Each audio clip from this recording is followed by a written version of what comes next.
All right, good to see everybody out this evening. We are going to start off with the local planning agency. Everybody out this evening. Please call the roll. We are going to start off with the local Chair planning agency. Brykers. Everybody out this evening. Vice Chair Kaczynski. Here. Board Member Albritton. Board Member Hartman. Board Member Jablonski. Here. We have Vice Chair Kaczynski. Excellent. If you can please join me in the pledge. Board Member Hartman. Board Member Jablonski. Here. We have Vice Chair Kaczynski. Excellent. If you can please join me in the pledge. Board Member Hartman. Board Member Jablonski. We have Vice Chair Kaczynski. Excellent. If you can please join me in the pledge. Board Member Hartman. Board Member Jablonski. We have Vice Chair Kaczynski. Excellent. If you can please join me in the pledge. Board Member Hartman. Board Member Jablonski. All right, very good. We have one resolution on our agenda, if we can please. All right, very good. We have one resolution on our agenda. If we This is a resolution of the local planning agency of the town of Southwest Ranches, Florida, making a recommendation that this is a resolution of council adopting an amendment to the text of the town of Florida, Southwest Ranches United Land Development Code, town LPA, amendment relating to the measurement of height of fences, walls, hedges, and structures other than buildings and signs providing for effective date. Fences, walls, hedges, Motion approved. structures other than buildings and signs providing for effective date. Is there any council discussion on this item? Motion approved. Structures other than buildings and signs. This is an item that was brought to our attention by a resident. Glad to see it moving forward. Is there any public comment on this brought to our attention by a resident? Glad to see it moving forward. Is there any public comment on this brought to our attention by a resident? Glad to see it moving forward. Is there any public comment on this brought to our attention by a resident?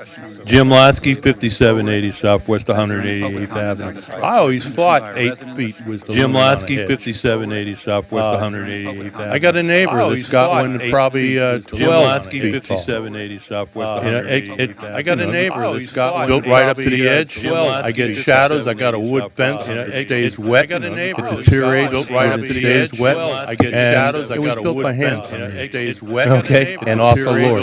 All right. So I highly recommend you pass that. 8 feet is perfectly reasonable. All right. So I highly recommend you pass that. 8 feet is perfectly reasonable. Public comment. All right. So I highly Seeing recommend none, you public pass comment that. is closed. Perfectly Any other reasonable. public comment? If we please call the roll. I highly recommend. Board Member Albritton. Yes. Board Member Hartman. Yes. Board Member Jablonski. Yes. Vice Chair Kaczynski. Board Member Yes. Albritton. Chair Brykers. Yes. Board Member Hartman.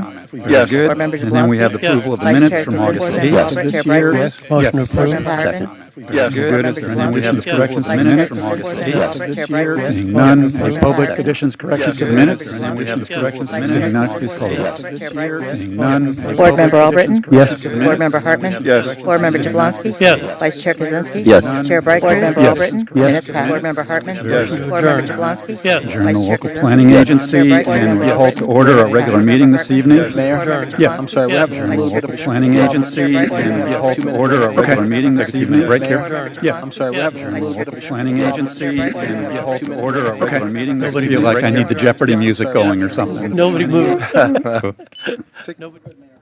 Very good, thank you. All right, if we can please call the roll. Mayor Brykers. Here. Vice Mayor Kaczynski. Here. Councilmember Albritton. Present. Councilmember Hartman. Here. Councilmember Jablonski. Here. We have a quorum. Excellent, thank you. If you can please join me in the pledge. I pledge allegiance to the flag of the United States of America and to the republic for which it stands, one nation, under God, indivisible, with liberty and justice for all.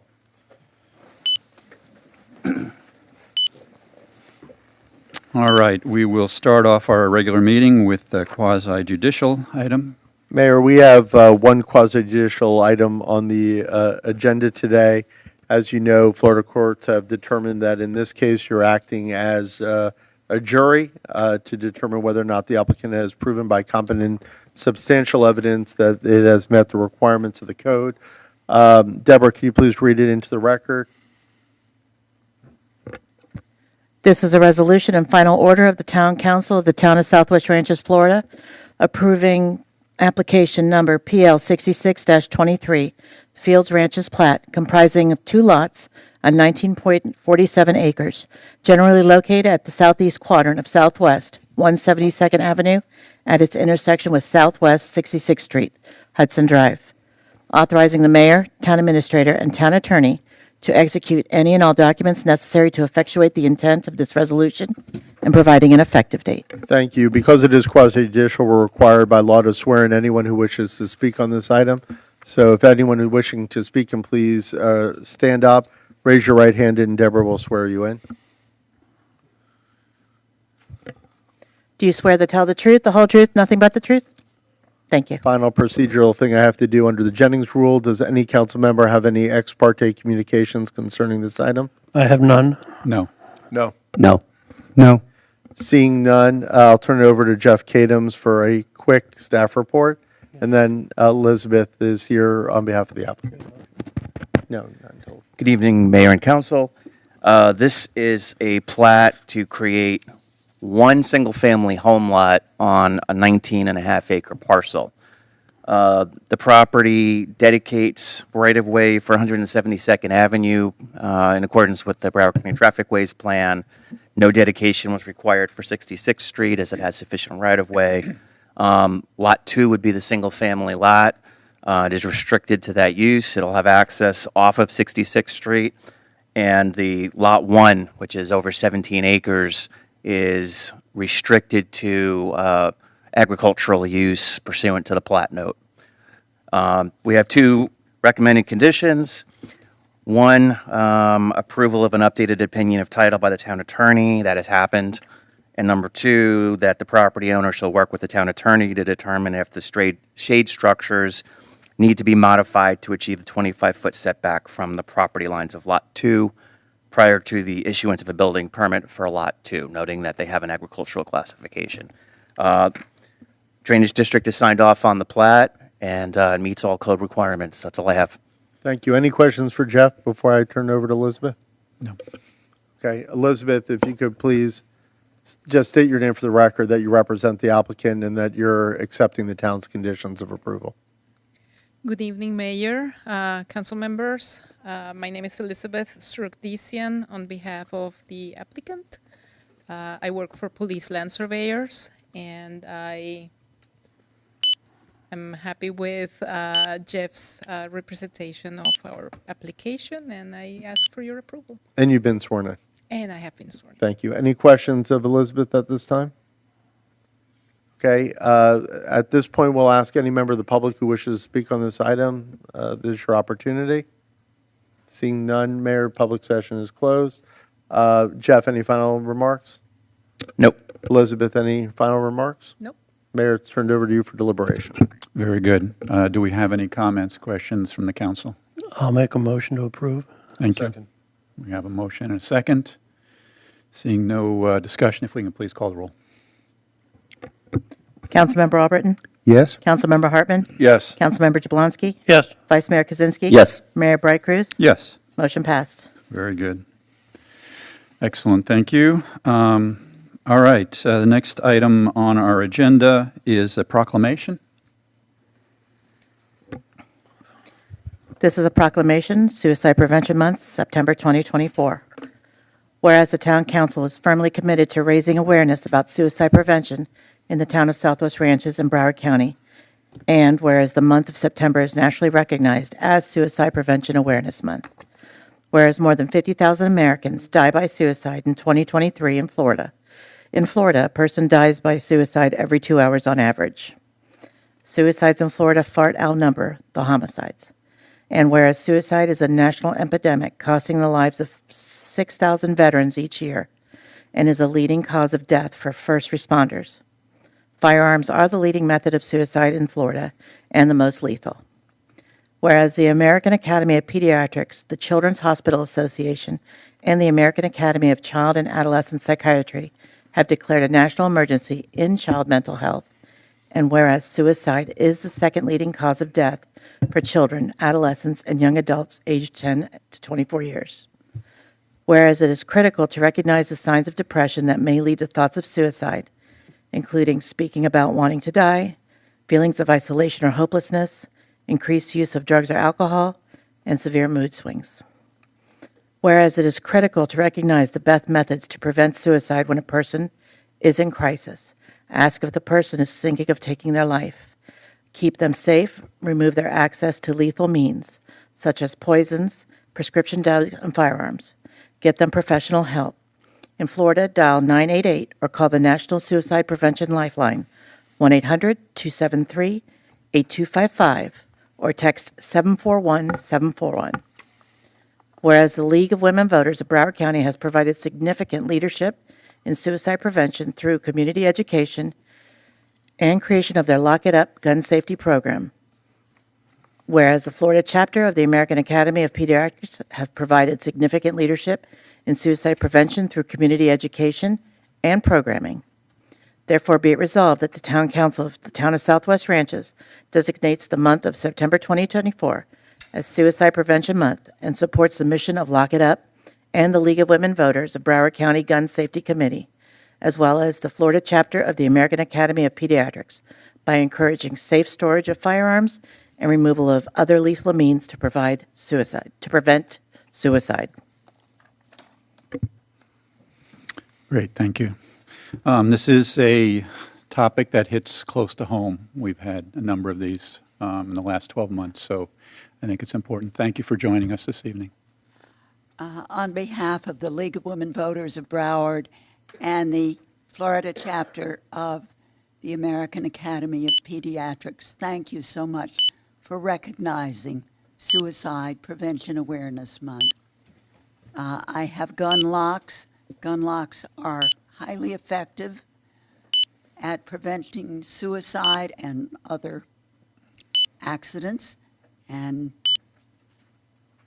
deaths, and I have gun locks available and will remain to the end of the meeting to give them out.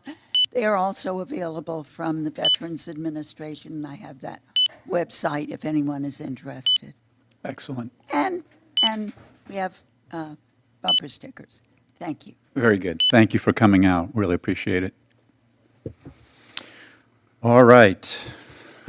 Marty Care, we are always glad to see you here. Thank you for taking out of your busy schedule to be here to give us an update, and just always, you're part of the ranches, and it's great to have you here. Thank you, Mr. Mayor. I really appreciate so much you and the council having me. I love coming to Southwest Ranches.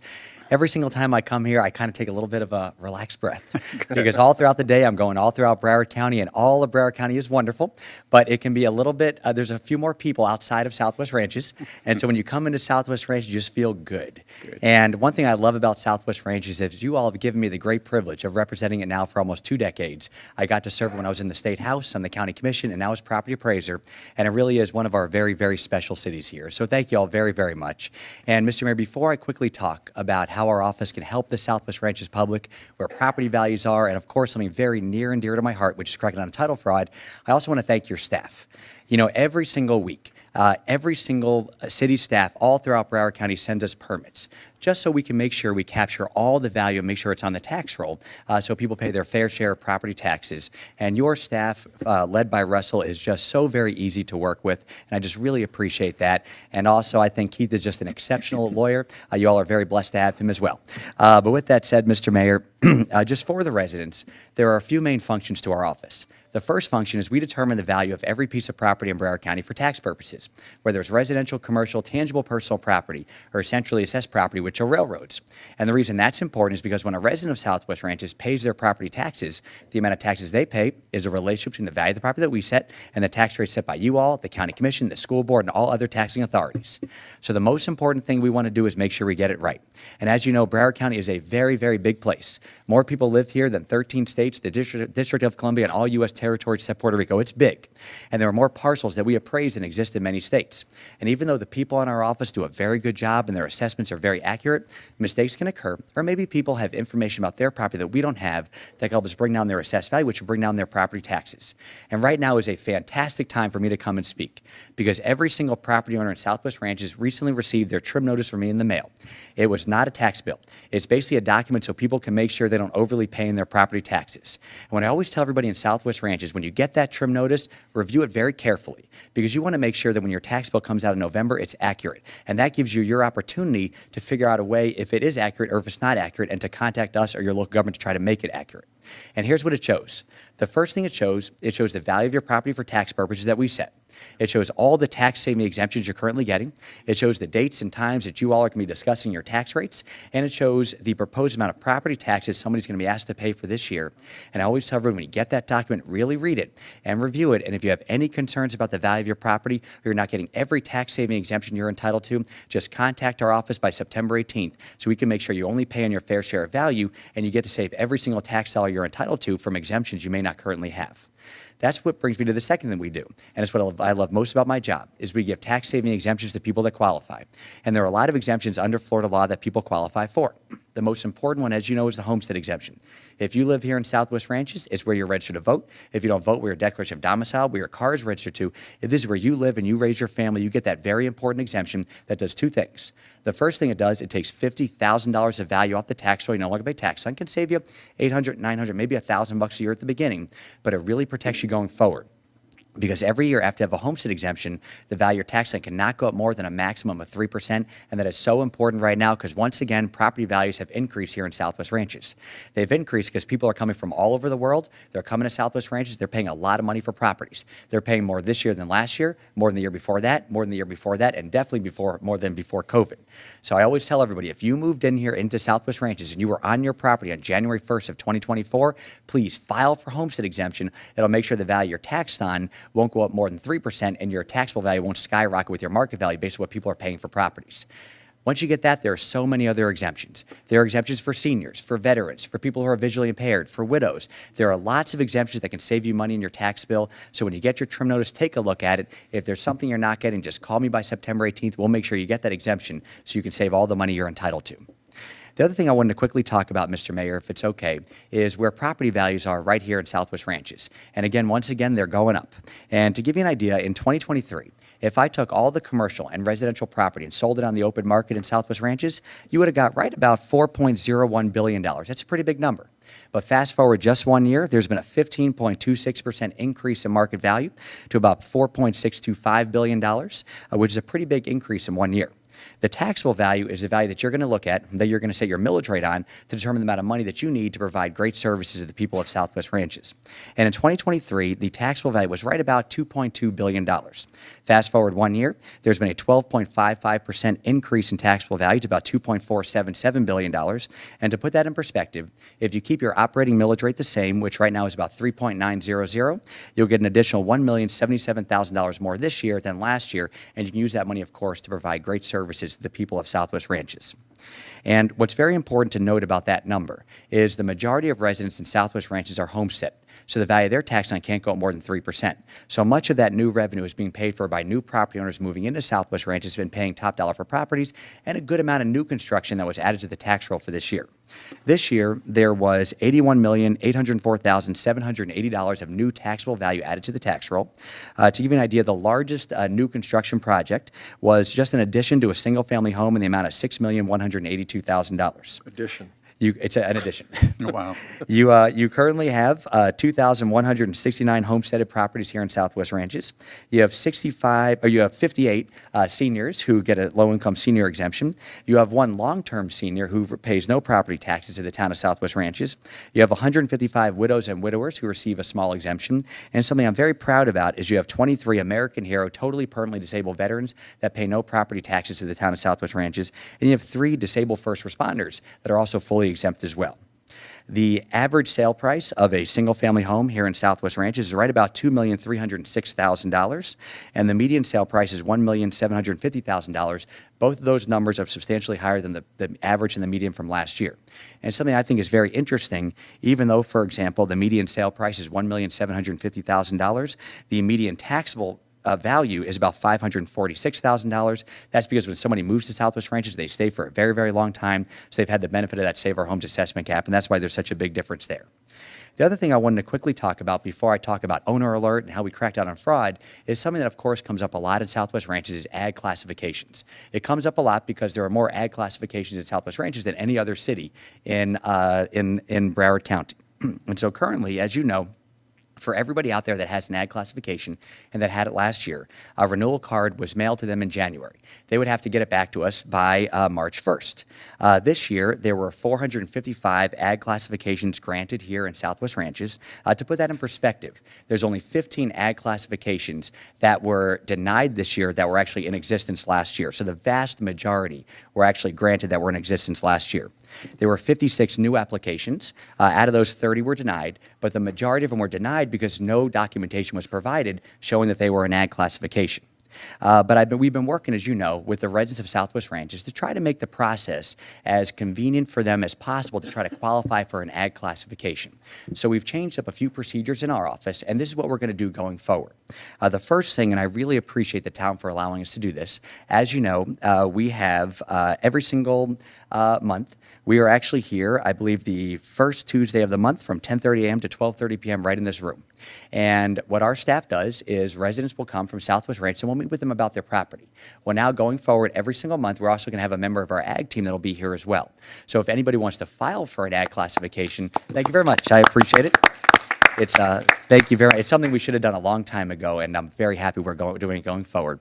And so if anybody wants to file for an ag classification, they'll be here. They can talk with them. They can really help them work through it. The other thing that we're doing is after somebody files an ag classification, we try to work with people to try to help them get an ag classification on their property. But sometimes you file an application, they don't qualify, and they get a denial letter. So what we're going to do also going forward is after an ag application is filed, if they have not provided us the documentation we need under the law to make sure they can get an ag classification, we're going to send them a pre-denial letter, not the denial letter, a pre-letter. That's basically going to list what they need to provide to us so they can get it. So for example, if they're not providing us a coggins, we got to let them know. If they need to provide us a license for a nursery or some type of certificate that the law requires, we're going to let them know. And we're going to work with them. And if they still can't provide it, when the denial letter actually comes, in the denial letter, we're actually going to put in there a date and time that they can actually meet with our office to go through it so we can actually continue to work with them so they can get it. And if they can't make it at that time, they can reschedule it. We want to make I just got to thank you. Thank you. That is Excellent. That's exactly what Great we were response. looking for, hoping for. You know, we brought it up in the perfect response. Thank you so much. Thank you, Mr. Mayor. Well, I just appreciate you and the council and staff working with us on this. And as you know, in our office, just like everybody up here, you want to do the best job you possibly can. And you want to make it, you want to work with the public to try to help them get what they deserve. And there are always ways you can make your processes better. And I actually believe that by working with you all, by working with the residents and others, it's helped us, it will help us do a better job also going forward. So thank you for that. I really appreciate it. The other thing, if it's okay, that I was hoping to quickly talk about is something very, very near and dear to my heart that I talk about all the time, and it's cracking down on title fraud. And what I'm excited about is after I quickly talk about owner alert, I get to kind of give you an update as to some of the people we sent to jail that I spoke about last year that we actually arrested, and a couple new cases I wanted to bring up for the residents. But before I talk about that, I just wanted to let people know why it's just so very important. Unfortunately, I always say this, South Florida is the title fraud capital of the world. It's the capital of the world because you have criminals, and that's what they are. And what they do is they walk into the recording division of every county every single day in the state of Florida. They file fake deeds on people's properties, and they take those deeds and they extort people for money or mortgage rent or sell the property. They do it all the time. And the reason it's so easy for them is the recording division has a ministerial duty. They have to accept whatever documents filed with them. So you have these criminals, they walk in, they file a fake deed, and they do something nefarious with it. So the first thing we wanted to do 3 years ago was give the people of Broward County the opportunity to fight the fraud before the fraud occurs. So we came up with a really fantastic program called Owner Alert.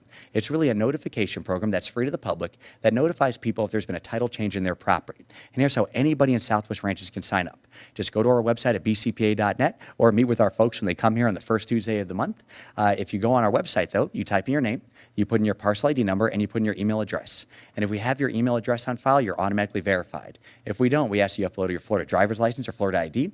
If you don't have that, you have to upload a utility bill or something proving ownership. And then if any document, legitimate or not, is filed changing ownership, you'll be notified instantaneously by email. You can get a text message. You can even get a hard copy in the mail. I'm very proud. Countywide, we've actually had about 258,000 Broward County property owners sign up for our Owner Alert program.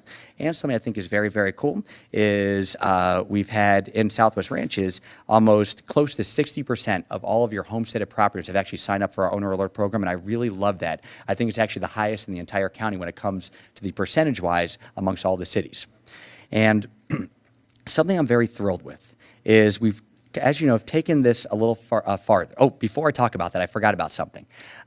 This year, the legislature also passed a fantastic law. All Democrats, all Republicans voted for it, and the governor enthusiastically signed it. And what that law did, it basically exempted all information that we collect for our owner alert program, whether it's people's phone numbers, email addresses, even the fact that that resident signed up, it's exempt from public disclosure. Good. So the information can be used for one purpose and one purpose only. That's notifying somebody if there's been a title change to their property. I think it's a great thing. Yeah. And I wanted to bring that up because it wasn't in effect last year. And so if there's any resident last year in Southwest Ranches that was concerned about signing up because they thought that their information could be obtained by somebody else, it can't be under the law now. It is exempt from public disclosure. It's a really good thing.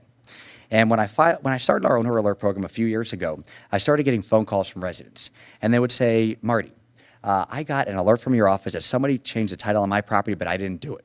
And then I got more and more and more, and I realized how big of a deal it was. So as you know, I came up with a little bit of a different idea. I wanted to work with law enforcement, build criminal cases, and put the people in jail who are doing this. So I obtained the approval from the Department of Revenue, which oversees all the property appraisals of the state. The county commission then decided to fully fund what I call now my crimes against property team. I then went to visit my friend Sheriff Tony, and I basically said to him, you know, Sheriff Tony, I have this new program in my office, my crimes against property team, but I have a big problem. I'm not law enforcement, you are. I can't issue probable cause affidavits, search warrants, I can't arrest people, you can. Can we work together? Can we build these cases, and can we hold these people accountable? And he said, absolutely. And he's actually assigned now 3 sheriff's detectives to work in our office so we can actually do the job of law enforcement. I then went to see Harold Pryor, our state attorney. And I go, Harold, you know, the sheriff and I, we're working together.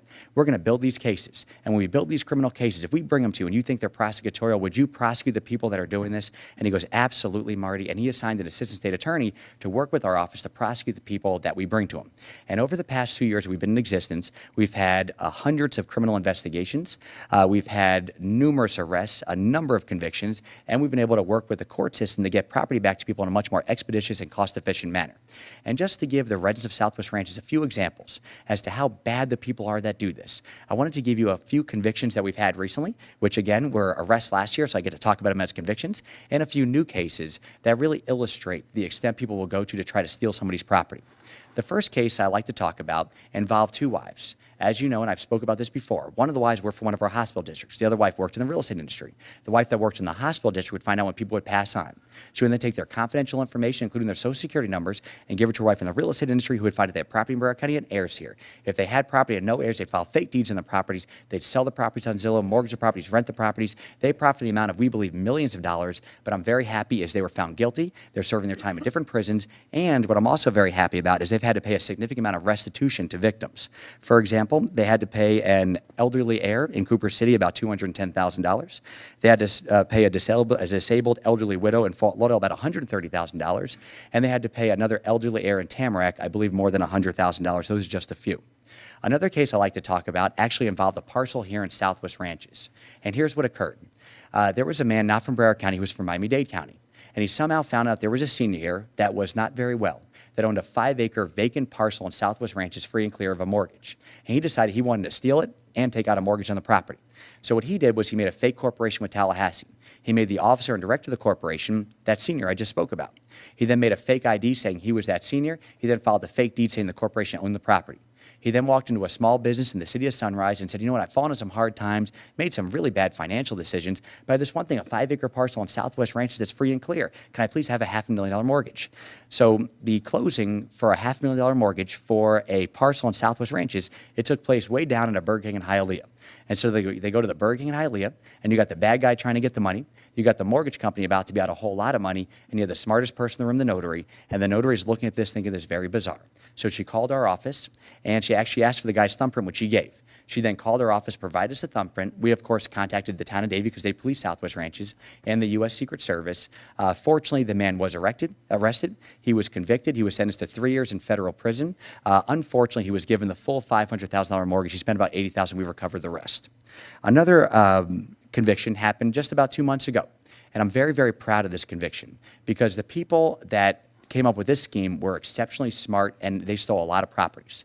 And what they decided to do was use the court system to steal people's properties. So the ringleader would file lawsuits, basically quiet title actions in circuit court, saying this senior or this bank or this person no longer wanted the property.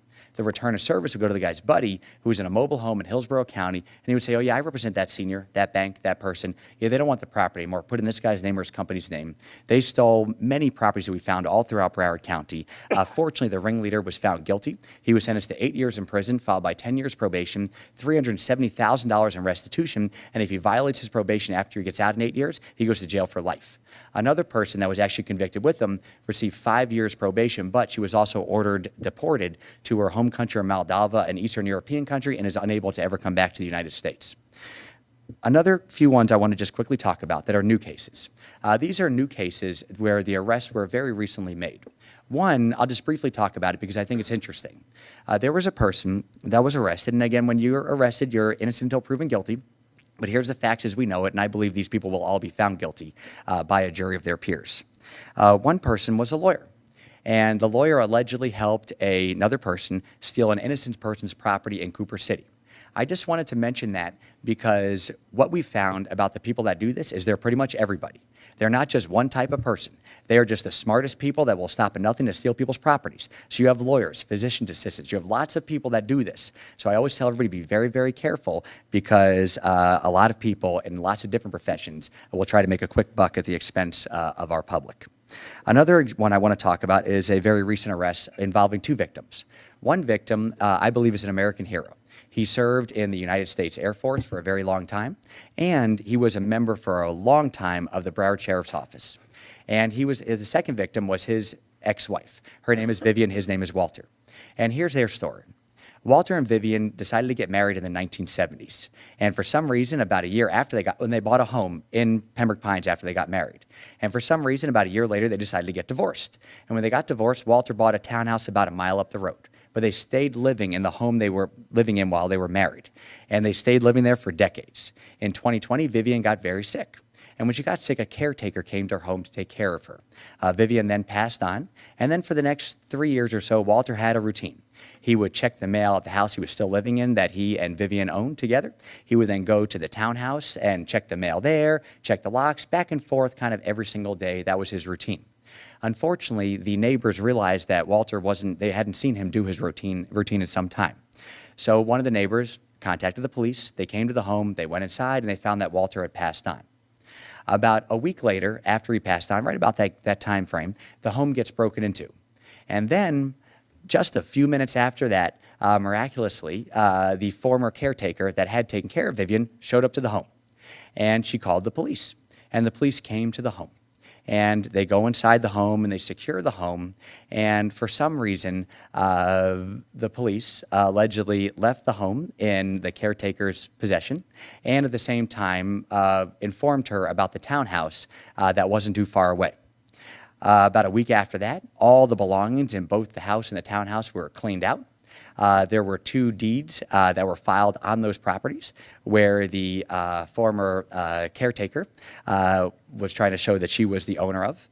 You also had a probate case opened up on Walter's estate because they allegedly found out that Walter had $1 million that he had saved in the bank throughout his life. And fortunately, though, there were heirs to both Walter and Vivian. And the heirs found out what was going on. They contacted our office, and our office arrested both the former caretaker and the notary. They'll have their day in court, and I believe they're going to be found guilty for what they allegedly did. The last one I wanted to bring up just involved a person who I really think shows the extent that these people will go to try to defraud people of their properties. There was a person that contacted our office, and he basically said to us, you know what, my 96-year-old grandmother, she just passed on. How do I get the property in my name? And our office said, well, you have to show us a deed is in your name, or you have to show us that there's been a will that's been probated by the court, something that shows that you now own the property. And he goes, oh, I'll get you that tomorrow. So the next day, he basically sent us a fake deed and a fake will. We then sent it to our Crimes Against Property team, who started investigating it. And during the course of their investigation, they found out that he found an innocent buyer for the property, and he was actually squatting in the property at that time. And we also found out who the lawyer was going to be that was going to handle the closing in that case. We contacted the lawyer, and we said, listen, this is a fraudulent closing, a fraudulent transaction, but please go through with it because we'd like to arrest this guy if he actually does go through with it. So he shows up to the closing, he signs the documents, and then BSO arrested him. But after they arrested him, they searched his car. And when they searched his car, they found a treasure trove of information about how he was trying to defraud the Broward County public. They found the identities of 53 Broward County residents. They found their credit card information, their PIN numbers, their tax return information, their social security numbers. This guy was so smart They even found a fake checkbook drawn in a very prominent Broward County business where he was pretending that he was an employee of that business and cashing those checks in the amount of thousands of dollars. I wanted to bring these stories up and I can bring up so many more, because the people that do this are very smart people, and they'll try to stop at nothing to steal people's properties. So I hope every single person in Southwest Ranch that hasn't signed up for our Owner Alert program, whether you're a homestead or not, sign up. It's a free program designed to protect your most important asset, your home. And I like to talk about this everywhere I go, because I want every single person out there that is thinking about stealing somebody's property in Broward County to know that they're not going to do it here. And if they do it here, we're going to put them in jail for a long time. With that said, I can go on and on forever. I just get very excited to come here, and I'm sorry if my stories went on for too long, but I Not just at all. appreciate it. Thank you, Mr. Mayor. Thank you. Does anybody have any questions I can answer? I have a question, if I may. Marty, thanks. That was very educational. I've had this question asked for me by residents, and I signed up, and I tell them to sign up for Owner Alert and all that. Where, and you might have said this, and I might have missed it. In fact, I probably did miss it. But in the Owner Alert sequence of events, where does the owner get alerted? Is it before the deed is recorded or after the deed? Great question. And the one thing, and I do apologize about this, I tend to talk fast, so I always tell I know everybody, you do. if politics doesn't work out, I'd be a great auctioneer. That's like my backdrop. There you go. But You make a So- great sports announcer. it's true. So the one thing that we can prohibit is the deed being filed. And so, unfortunately, the alert comes after the deed's filed. So there's already been a fraudulent act. But the reason the Owner Alert system works so well, the first fraudulent act is filing that fake deed. But then the criminal has to do something pretty bad with it, and it can take some time. They have to take out a mortgage. They have to try to rent the property or sell the property. So if somebody is alerted by email, text message, even a hard copy in the mail, however they signed up, right after that deed has been recorded, it gives them the opportunity to make sure they can alert our office, and we can, we don't have to update the tax roll, also so they can make sure the title doesn't get clouded, and it won't cost them a whole lot of money to try to fix it. The longer it goes on, the worse it gets for a property owner, and that's why it works very, very well. But it is after the first fraudulent act does happen. Thank you. Great question. Got a Yes, of question course. for you, Marty. We signed up for it as soon as you came out and told us about it here, and my daughter signed up for it as soon as they bought their house over in Cooper City, so it's a wonderful program. Thank you. So let's say I did get a text message. What's my next step? Such a great question. So as soon as you get the text message or if you get the email, there's going to be information in there exactly what you should do to try to protect yourself at that time. And one thing is contacting our office.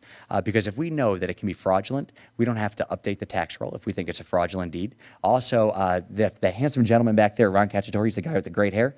He is our director of our Crimes Against Property team. And his team will then also, they'll open up an investigation. And also back there is Mila Schwartzreich, my awesome lawyer, and she can also give some great guidance as to how people can protect themselves as well. And then you want to do things also, let your mortgage company know, things of that nature. But there's a list of things for people to do so they can make sure they can protect themselves. Thank you. Oh, thank you. I really appreciate it, Bob. Great question. Thank you. Great. Any other questions made from, yeah, Debbie? I got two. Oh, okay. All right. Hold on, Debbie, Hey, just a Dave. second. Go ahead, David. All right. Sorry. Hey, Marty, how you doing, man? I'm doing good. How are All right, you? good seeing you from law school. Yeah. Good to go back. Hey, first of all, regarding ag properties, what is the minimum parcel size or part of a parcel size that would qualify for ag classification? Correct. If it's okay, Mr. Mayor, may I bring Bill Yep. Behringer up? Bill, would you like to come up or would you like Patrick to come up? Bill, excellent. So by the way, Bill is our director of real property, so I always tell everybody if they're upset about their property tax, it's not my fault, it's his fault. You know, he's responsible. Bill, would you be able to answer that? Sure, absolutely. So to answer your question about a minimum requirement, there's no minimum requirement that's required to obtain an ag classification. And there's a good statute that I can refer you to, which is 193-461. That's the ag statute for Florida. And also, you can go on the website to Florida Department of Agriculture, which is a very good source of information. Because on top of the things that you may think you need to qualify for ag, there's also some documents and some, the word slipping my mind, licenses that the Department of Agriculture requires. So even a quarter of an acre could qualify? Depends on what you're operating, Okay, correct? Right. I'm just, in a general sense, saying everything else qualifies. a quarter of an acre, The something. best way for me to say it is there's no minimum requirement. All right. But we will still inspect your property and look at what you're operating to determine if you qualify. Thank you, thank you. Now, I got one more question. Actually, no, it's actually a little statement on your title fraud. Next door to my home is a vacant lot, and I know the people that own it, they live behind me. And about 2 weeks ago, I was fixing the fence, my dog escaped, and I was fixing the fence, met a woman that was doing some gardening there. She lives in Cooper City. And we just small talk. And then I ran into her over the weekend at Publix. And she says, you know, I was driving by on Holity, and I saw somebody putting a for sale sign on that property. And I said, what are you doing? He says, it's property's for sale. And she goes, no, it's not. And so she didn't call the police. She didn't reach out to me or anything, but ended up the property was on MLS for 2 days. Yeah. And somebody was trying to steal the property. Yes. It happens all the time. Actually, tomorrow, Channel 6 is going to be running a story where they came to interview us about the same thing, about a vacant land parcel that somebody was trying to steal.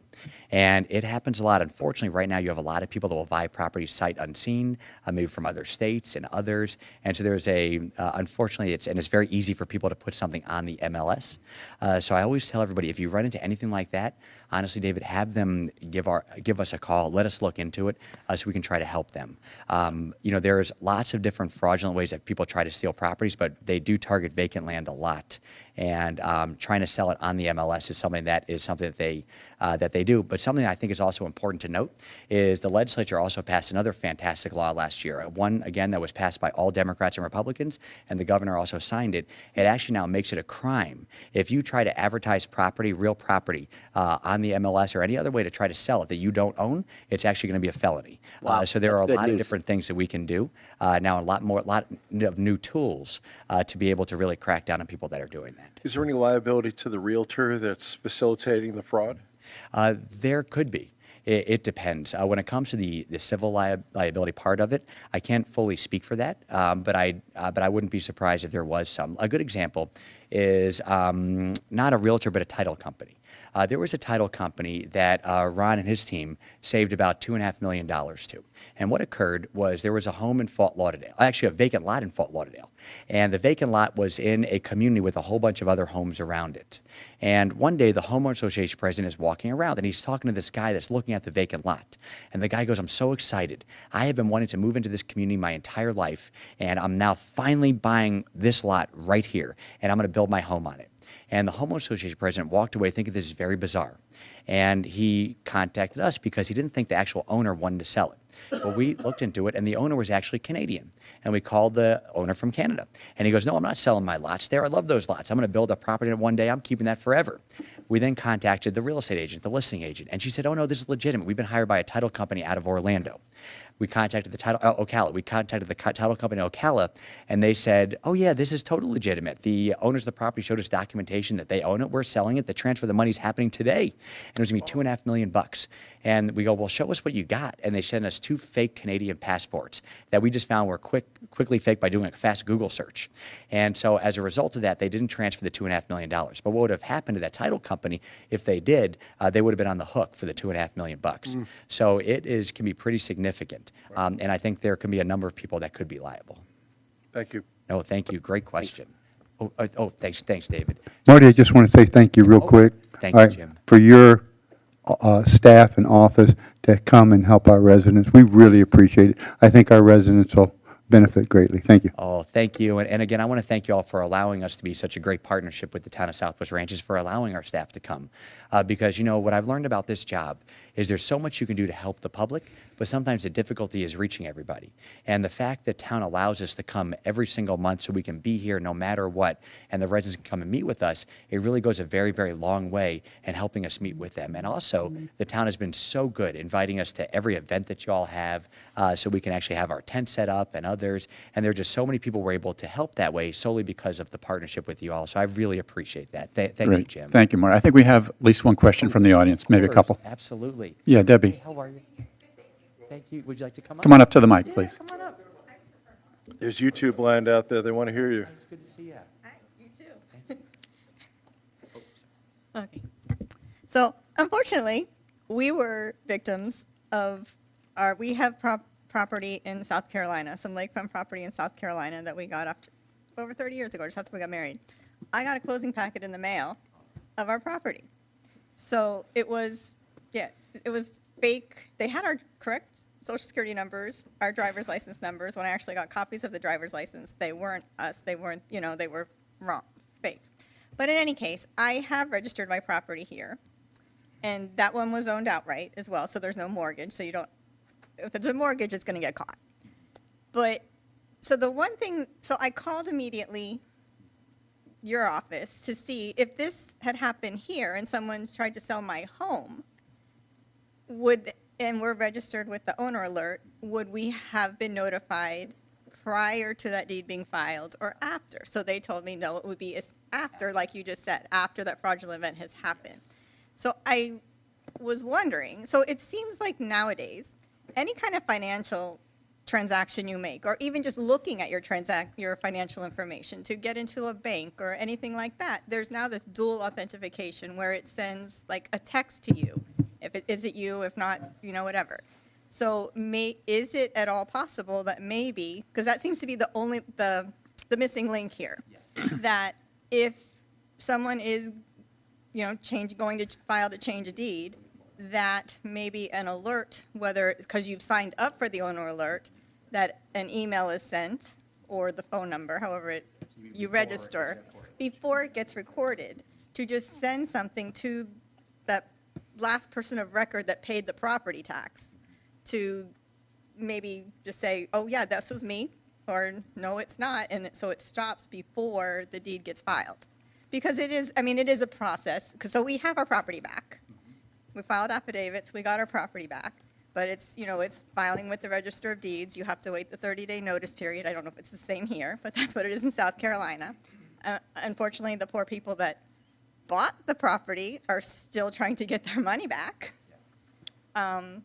Luckily for me, my sister is the Chief Division Counsel of the FBI, so I've also got enough, because we were in Florida, the property's in South Carolina, and the notary was in Pennsylvania. Yeah. But anyway, I just wanted to see if that's a possible something in there, like to maybe close that loophole. It's a fantastic idea. So, yeah, absolutely. Can I talk about it up there? Is that okay? Absolutely. Honestly, that's a very good idea. Like I said, the one issue, like we spoke about just before, is the first fraudulent act also happens. But I know the legislature is working with myself and the other property appraisers throughout the state of Florida and the clerks also try to figure out how to tighten things up a little bit to make it a little bit more safe. And honestly, I never thought about that. I think it's a pretty darn good idea. If you signed up for owner alert or something of that nature, if somebody is coming in to file it, maybe just have a fast text message or email or something of that nature prior to having that happen. It's not a bad idea. I don't think we currently have the legal authority to do it because of the way the laws are written, but it's something that I definitely going to bring up at the next legislative session. I think it's an excellent idea. I like that. I never thought about that. Very smart. No, thank you. Absolutely. Great. Marty, And I real think we have quick. one more. Marty, I have spoken to Robin Bartleman about that. Great. The last time you were here, I spoke to Miss Debbie when she had her problem. So I have spoken to Robin about it. You might want to touch bases with I her. will. Yeah. I definitely will. Oh, thank you, Jim. I'll definitely bring it up to her. That's awesome. Oh, after you guys. Marty. Hi, how are you? Jim Lasky. Hey, Jim. I Good to met see you about a year ago. That's great work you're doing. Now, since you have so much familiarity with fraud, because you deal with it every day, you find out that these fraud guys are diversified, like any other good businessman, right? Okay, so if you were to take, and you wanted to do some improvements to your property, and you falsified documents, and you notarized them, swore to it and everything else, okay, would that be an act of fraud? Yes. Okay, now if it was done more than one time on the same project, that would be another count of fraud. Okay, can a municipality or a drainage district be an injured party? Oh, sure. Okay, I rest my case, and I think we all know what we're talking about here. Thank you very much for the information. Thank you. How are you? Good. Thank you for your work. Thank your team for their work and what you do for the residents of Broward County. If you're a victim of this, how do you go about reversing this, and is there a cost to the victim? Very good question. Oh, that's such a great, may I jump And, in? and I got one other one, so if you want to just, and the lady here had, great, I was going to ask that same question, so awesome question. Basically, if you, is there a way that somehow in between you getting this person, fictitious person, filing for this fraud, can't you look at your department look at the person who's on the deed before and contact that person and say, hey, is this going on? And then you could nab it right from the get-go, I guess. That would be it. Great questions. So I'll take, if it's okay, each one individually, and if I forget the second one, I do apologize, I'll come right back to you. But great questions. So the first question, I've actually forgot the first question. What happens? So the first question was, if you're a victim of title fraud, what happens? And can it cost you a lot of money in fees? What would occur? So I always talk about our owner alert program again, because if you're alerted right off the top, it's going to cost you pretty much nothing, because you can get it really fixed before your title gets really clouded. The problem is if you don't get alerted, or if you give the criminal time to be able to cloud your title, they can actually go and take out a mortgage. They can try to rent the property. They can try to sell the property. They can transfer it a few other times. And the longer it goes on, the more the title gets clouded, and that's when you have to go to court, and it can cost a lot of money to try to fix it. The one thing that we did do, which I was very happy about, I have to give a big shout out to the Chief Judge, Jack Tudor. He was incensed when he learned that there were people using the court system to steal people's properties. So he called a meeting with myself, the sheriff's office, the state attorney's office, and the clerk's office. He brought us together and he said, how can we make this better for the people? And we basically said to him, well, Judge, we have the criminal stuff down. We know exactly how to find these people and to prosecute them. The one issue that we really are having a hard time with is getting the victims whole, because it costs them so much money to try to fix this, and the case can go on forever. So we actually issued an executive order that expedites every single one of these cases that's a title fraud case, so they get the property back to victims in a much more expeditious and cost-efficient manner. So that right there is what they're currently doing. So it really, the amount it can cost to fix it really depends on how clouded the title gets. A great question. It is. It is. It definitely is. Absolutely. And then you had a second question. So sorry. Yes. Great question. Oh, great question. It is. So the question was, as you know, if a person comes to change the title of the property, why don't we contact the person at that time? The first thing is the recording division is actually separate from our office, and they have a ministerial duty. And so what happens is they have to accept whatever document is. The other issue is there's a good chance that none of us will have the contact information for that person. That's why signing up for our owner alert program is very important, because that's people actually giving us the contact information so we can actually let them know that it happened. But I do think that kind of goes very similar to kind of with what you're saying. And so I think there are ways that we can get the legislature to hopefully fix it a little bit. And I'm definitely going to contact Robin, without a doubt, Jim, about it. I know she'd be fantastic when it comes to filing something like that. Great questions. I hope that answered your question. That was the best I could do.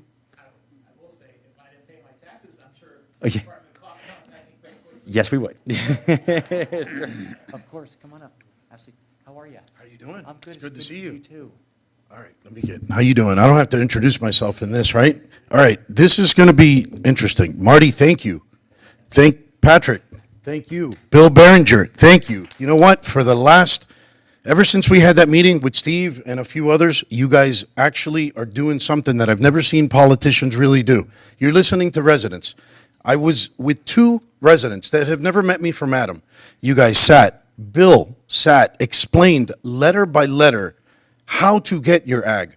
And I was like, wait, is this set up? Is this real? And it was. So you know what? Normally, it's always red tape. It's always some sort of nonsense.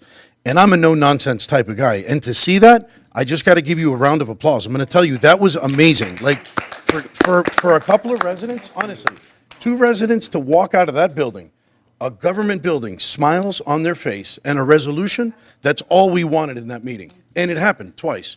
So I never give props where people complain quickly, right? But nobody ever gives praise, especially elected officials. But on that end, and then I got some good news for you, which might help you on the Tallahassee level. So this your venture into stopping property crime is incredible. This happened to us in the car business for years. In 2014, Florida went to electronic titling. It's called FIRVIS, Real-Time Vehicle Information System. It was a circus. You went to a tag agency, you would apply for title, this, that, and the other. People were selling cars. It was nuts. Electronic title stopped all that. So I know that when you record a deed, it's just a piece of paper, and they take it at face value. So that was happening in the auto industry. 2014, the state took this. You guys adapt this into real estate. Now you don't have to fix the problem after the fact. It stops it. There's no, and I know that's procedural, and I know that's what's set in now, but look up FIRVIS and maybe apply that to the real estate industry, and you're all set. That's very good. Thank you so much. I'll send it to you. Would you mind doing that? I will. I think that's actually a fantastic idea. And by the way, that made my day. Thank you. I appreciate that. Oh, thank you. That makes me feel so good. Oh, thank you. I really appreciate that. I'm very proud of the folks that work in our office. We have almost 240 people that work over there. And I always tell everybody, I'm an elected official and they're all public servants. And our goal is just to do everything we can do to help people. And that really means a lot to me. And the other thing, I was very interested with what he had just said with regard to another way of trying to stop title fraud. Because here's what I've learned, and I think you all know this as well. Unfortunately, the criminals can be a little bit one step ahead of where the law is. The legislature makes a law. It's very, very well intentioned, and it works. But then the criminals figure out ways of overcoming that law. And it takes a little while for the legislature to catch up to the criminals. So the more we update our technology and things of that nature can actually help us crack down on this type of fraud even more. I think it's a really good idea. Yeah. Absolutely. Yeah, Marty, just playing off of what Debbie said, some of us have credit freezes on our accounts. Yes. And in order for us to open up a new account, you have to actually release the freeze. So the onus shouldn't be on the government necessarily to contact everyone, but if it was set up in a way that the lock was automatically put on the account once you sign up, then that property owner would have to release the lock in order for their property to be conveyed, meaning that the property owner would be required to be in charge instead of giving the government another thing to have to do. So I just wanted to mention that. And then my final point is, I know this past week, you became a parent of a first-time driver. So, I am. It's been a scary. We luck. made it. So the first thing I was going to say, Keith, is it's very interesting to me. It always is that it's easier for somebody to steal your home than your credit card. I mean, isn't that amazing if you think about that? And you're right. My daughters are now 15 and 12. My 15-year-old just got her restricted permit, and it was going well. We started, we went to Robbins Lodge Park to drive. The first time was good. Then we upgraded to Markham Park, so we had a little bit more. Then we drove around the neighborhood, and then I made the mistake on Saturday of having her drive to Sawgrass Mills. That was a lot different situation. And as we're driving, a car gets behind her, and she got her first honk at her, and she starts crying. She's like, "Daddy, that was a mean one." I'm like, "It's okay. You're in South Florida. You get a lot of that." So it's, but thank you, Keith, for bringing that up. I appreciate it. Marty, thank you so much for coming this evening. Thank you Mr. for Mayor. passing on all this knowledge and being so open to all the resident feedback. Just appreciate the work that you do. Thank you, Mr. Mayor. Thank you all again, everybody. I really appreciate y'all having me today. Have a great day. Thanks, everybody.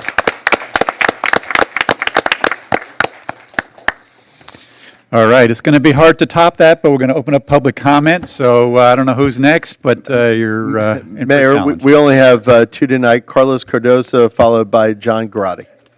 Great, Carlos. Number 3. Good evening, Carlos Cardozo, 188th Avenue. The road, 188th Avenue, was paved approximately 3 years ago. We have yet, as residents of that road there, to get the benchmarks put on the road. I just wanted to make that statement here tonight and see if we could just finally get it. It's been already 3 years, and I think the town could do a little better with, when they do projects, to get it done from A to Z, not be 3 years and still not have benchmarks out on the So when you say benchmark, you're talking about painting the survey on- markers on the road. They're Oh, still the not survey there. markers. Yeah, it's been Gotcha. 3 years now, and Okay. they're still not Okay. on the road.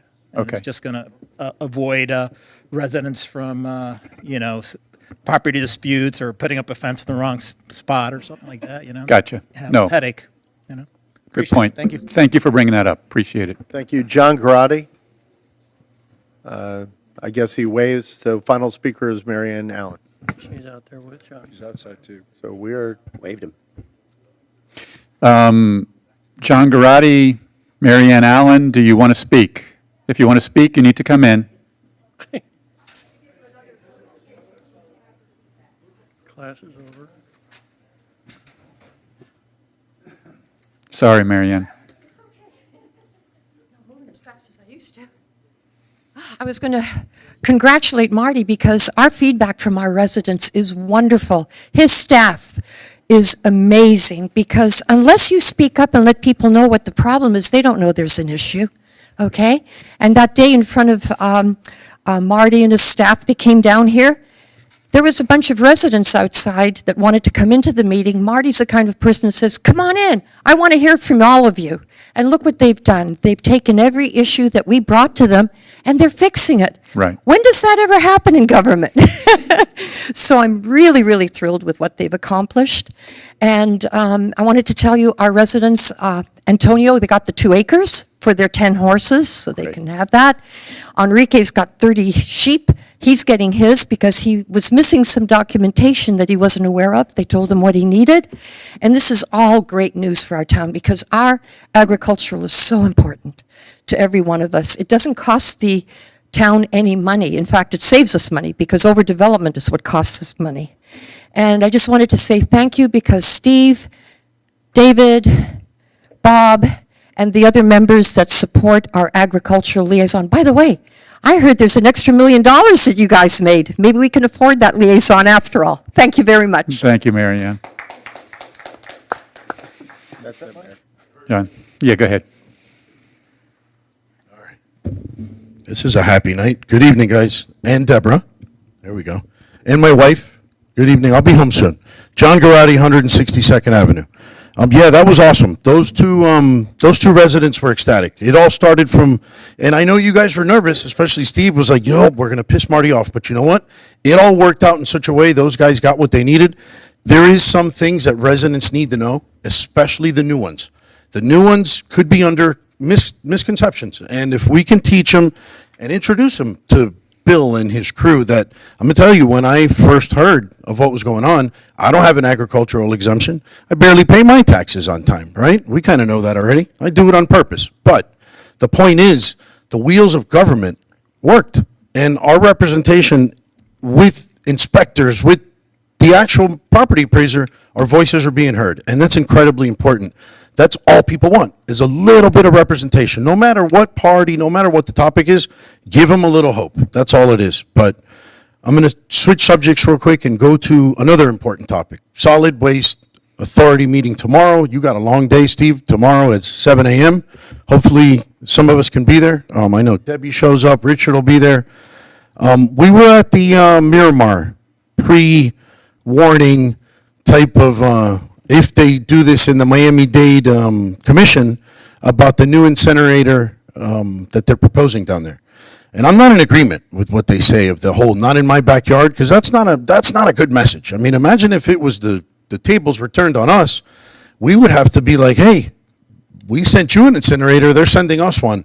So, hats off to them for bringing it up and printing the shirts and getting people riled up, but we've got to do something. So I know that on the agenda items, there's always money for $40,000 of surveyors, and many companies get checks from here because you guys are doing projects and, things that you guys have been discussing for a while. But we need to start funding our zero waste / stop the incinerator / whatever we're doing needs to get some money behind it. I'll donate something. I don't mind. I'll donate my time. It's part of being a good community and being good neighbors. So it's the biggest topic in 40 years in this entire county. So it's important to all of us. Whether we like each other or not, we got to figure this out. Another thing, we got to give our hats off to Officer Laguna. Let me tell you something. I know we always talk about her and she's retiring soon. Unfortunately, I rescued a pig the other day. Believe it or not, a pig. What do I know about pigs? I know about dogs. I'm the dog guy in the neighborhood, right? She calls me up and she goes, Steve, well, everybody calls me John, but it's John Steven. Can you help me with a pig? I said, absolutely. I grabbed my worker, went over there, met a few voters along the way, but we took this pig and we found its owner. And if I start every day like that in Southwest Ranches where we're rural and we really live rural, it makes 20 seconds is all I ask for. It's a good meeting. Point is, we got to have solutions for a lost dog, a lost sheep, a lost goat. We are the last rural community out there, sort of, right? Let's put something in place. I'll take every single call. I don't mind. But at some point, I will run out of real estate to do what I only got an acre. So let's think about that. Somehow, some way, a point of contact for an animal, a dog. Call me. Let's fix it. Thank you, guys. Thank you. Any other public comment? None? All right, public comment is closed. I do want to, Russell, I'm wondering if Rod can speak to those markers on the road. Benchmarks. Sure. Rod, would you come up, please?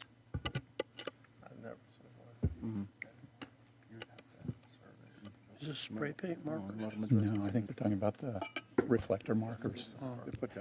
Good evening, Mayor, Council. Yeah, we typically, I think what he's referencing are the iron pins that are typically in the asphalt, not benchmarks. Benchmarks are protected. We don't pave over them.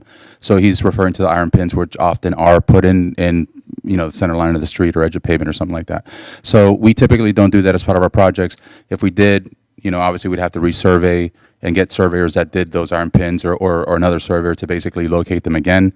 So it's not part of our process, and it would be very, very costly for us to do it. But again, we're open to any kind of direction that you give us. Okay. All right. Thank you. Appreciate it. Thank you, Rod.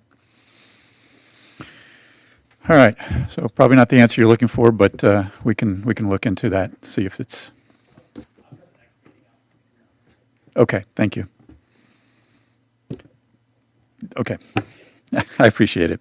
All right. Board reports.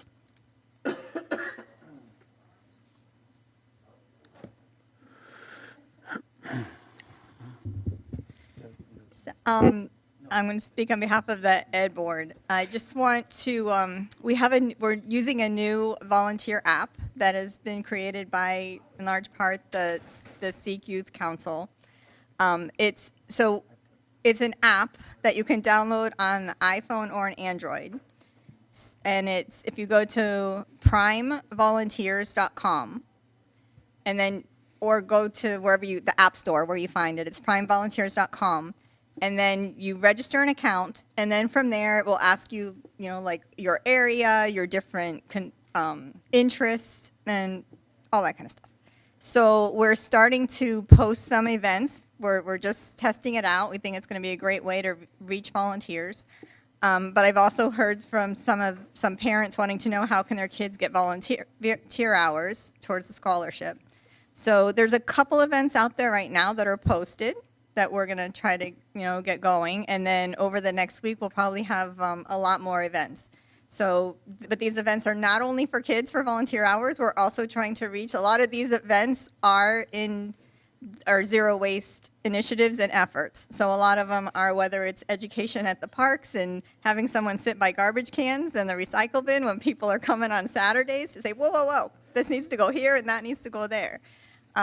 There's just going to be different opportunities. Some will be different outreach, maybe speaking at different council meetings, towns, but there's just going to be a lot of opportunities out there. So if everyone's out there listening, if you can go to primevolunteers.com or go to that app and download it, and then you can just see what events are out there.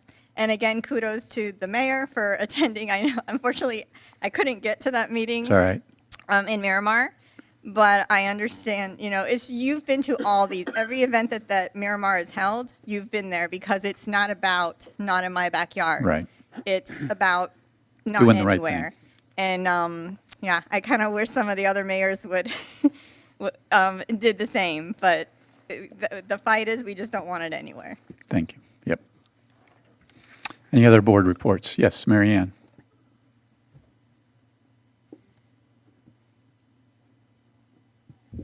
What a great evening. So I'm going to give you some background on what it is to be a rancher out here. And this is for the city folk that don't realize all the animals that we have. So in '89, when I bought my house, the second day I was there, I walk out the back door, and there's a 14-foot Brahma bull staring me in the face. I didn't know they were that big. They are big. And we didn't realize when you don't have a fence, you really have a fence to keep animals out, not to keep yours in Southwest Ranches. So it was like, welcome to Southwest Ranches. Since then, I joined the South Florida Trail Riders. I immediately joined the homeowners to become part of the community. And that's what's lacking with a lot of the new owners that come in here.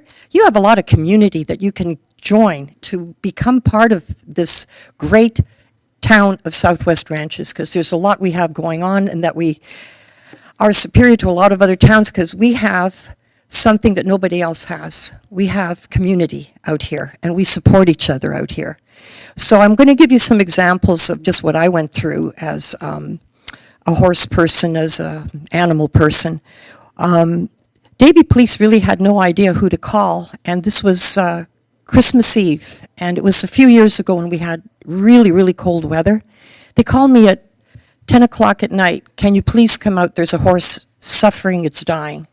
So I have a kit that I keep, you know, every horse owner should have Banamine Rampum on hand. I went out with the blanket and it was freezing. It was one of those 32-degree nights. And the poor horse had been laying on its side for hours where it had dug a trench all the way in a circle and its rectum was prolapsed. I knew it was going to die. And thank God we had Dr. Kronk in those days. They broke the mold when they made Dr. Kronk. So I had to give it some shots and hold its head in my lap in the freezing cold in the dirt while we were waiting for Dr. Kronk. I was never so happy to see him relieve that horse of its suffering. That was one. The police had nobody else to call. And this is one reason we have to have an ag department here with lists of vets that are participating that can come out on a moment's notice and help with our animals. The second thing that happened, it's kind of funny, it was 1:30 in the morning and I should really stop answering my phone. It was the Davie Police, and this happened just a few years ago. Can you help us?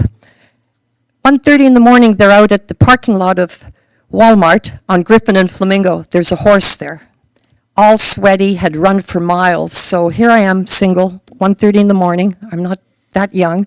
I have to hook up my 3-horse trailer in the dark, drive to the Walmart, pick up this unknown horse, trailer it back to my house, hose it down, make sure it didn't have any injuries, feed it. 9 o'clock in the morning, I get a call, you've got my horse. Well, these people were house sitting, and I guess the lawn people left the gate open, and this old horse had run for miles. Lucky it wasn't hit by a car. And I want to tell people, if you're going even 40 miles an hour and you hit a horse, those front legs, those legs can come right through the windshield. They will kill you, okay? And that's why it's so important that we get these animals off the road as quickly as possible. So he was going to walk the horse back miles, and I said, are you crazy? There's a thunderstorm coming. It's an old horse. So I trailered it all the way back to where, you know, all I got was a thank you. Nothing for a whole night's work. So if we do create this agricultural liaison, or eventually we'll have a rescue area for animals, we need to have a chargeback where we're not out any pocket, okay? Where the people have to pay for the vet, they have to pay for the trailering, for the feed and care of the animal before it's released back to them. It's only fair, okay? And this way it doesn't cost the town anything. So that's one of the things we can think about when we create an agricultural liaison or department. We'll see how that works out. But you got an extra $1 million now, so I'm going to be haranguing on that, okay? One of the funniest situations I came across was an emu on Appaloosa that was running up and down the street. You know, those suckers are 6 feet high. So we had the police on one side, the cars blocking the traffic on the other side, the emu in the middle, and we're trying to catch it. Well, I thought I was going to be smart, and I grabbed it around the neck. Well, those things are like raptors. They have talons that are like 8 inches long. It flipped over on its back, and it raked through my blue jeans into my leg, cutting the skin and everything. It could have got my face. But, you know, here we are trying to do things that we're not really equipped to do, and we don't have the police have no idea what to do with these kind of animals. We know we also have tigers and lions at one of the sanctuaries here. God forbid one of those gets out. I'm not coming out for that one. Don't call me, okay? So we have a lot of reason to let people know what it's like to have animals here. They do get out, and for people to realize your property has to be secure. If an animal gets out and it causes damage, the owner of the property is liable. It doesn't matter if you're leasing cows or somebody's got a horse boarded with you. You, the owner of the property, are responsible. And one last thing real quickly. Every property that has animals has to, by law, post their name, phone number. Because if that animal breaks through the fence and the police come, they have no way of contacting the person on that property or the vacant lot with 10 cows on it. They don't know who owns those cows. So if we could put a notice to people, say, start warning them, by law, you have to post your name and phone number if you have animals. Thank you so much. Thank you, Mary Ann. All right, any other board reports? Seeing none, board reports are closed. Any council member comments? Yeah, I'll go. Go, thank you. Surprise. Go. Thanks, everybody, for coming. Just want to go over a few things. Coming up here, we have the photo contest for the calendar. All the submissions need to be in by the 9th of September. We've got some in the lobby already, and we need more. And we're opening it up to more than just the residents. Dave, if you want to, you're the liaison, if you want to speak to that when it's yours. Yeah, I'll leave that to you on that. Just a reminder for everybody, we have recycling stickers in the back there if you need it for your recycling cans, for a reminder of what's acceptable and what's not. And also, too, the Flowmobile is back. It's coming back on the 28th here in the parking lot from 10 to 2. Call Deborah for an appointment. Great service put on by the DMV. My wife recently used it, and she was very pleased with it. So that alone helps right there. The property appraisers will be here. They're usually here on the first Tuesday of every month, as Marty said, from 10 to 12. And they have agricultural specialists with them, so they'll be able to answer any and all questions. And I'm just repeating, it's on my list. Mayor, you're going to speak about the chess. Yeah, it was this past weekend, but yeah. Okay. I can mention that. I'll leave that to you then. Okay. We have a budget hearing, 2 budget hearings coming up, September 12th and September 24th. It'll be a great chance for you to talk about the budget that's coming up. And also, if Russell, if you're in your comments, if you could address some elements of the assessment that have come up recently from citizens. Would appreciate that. We also have our 25th anniversary coming up on the 7th of June at 10 a.m. in Rolling Oaks. There's going to be a parade, and then it's going to meet up at the barn.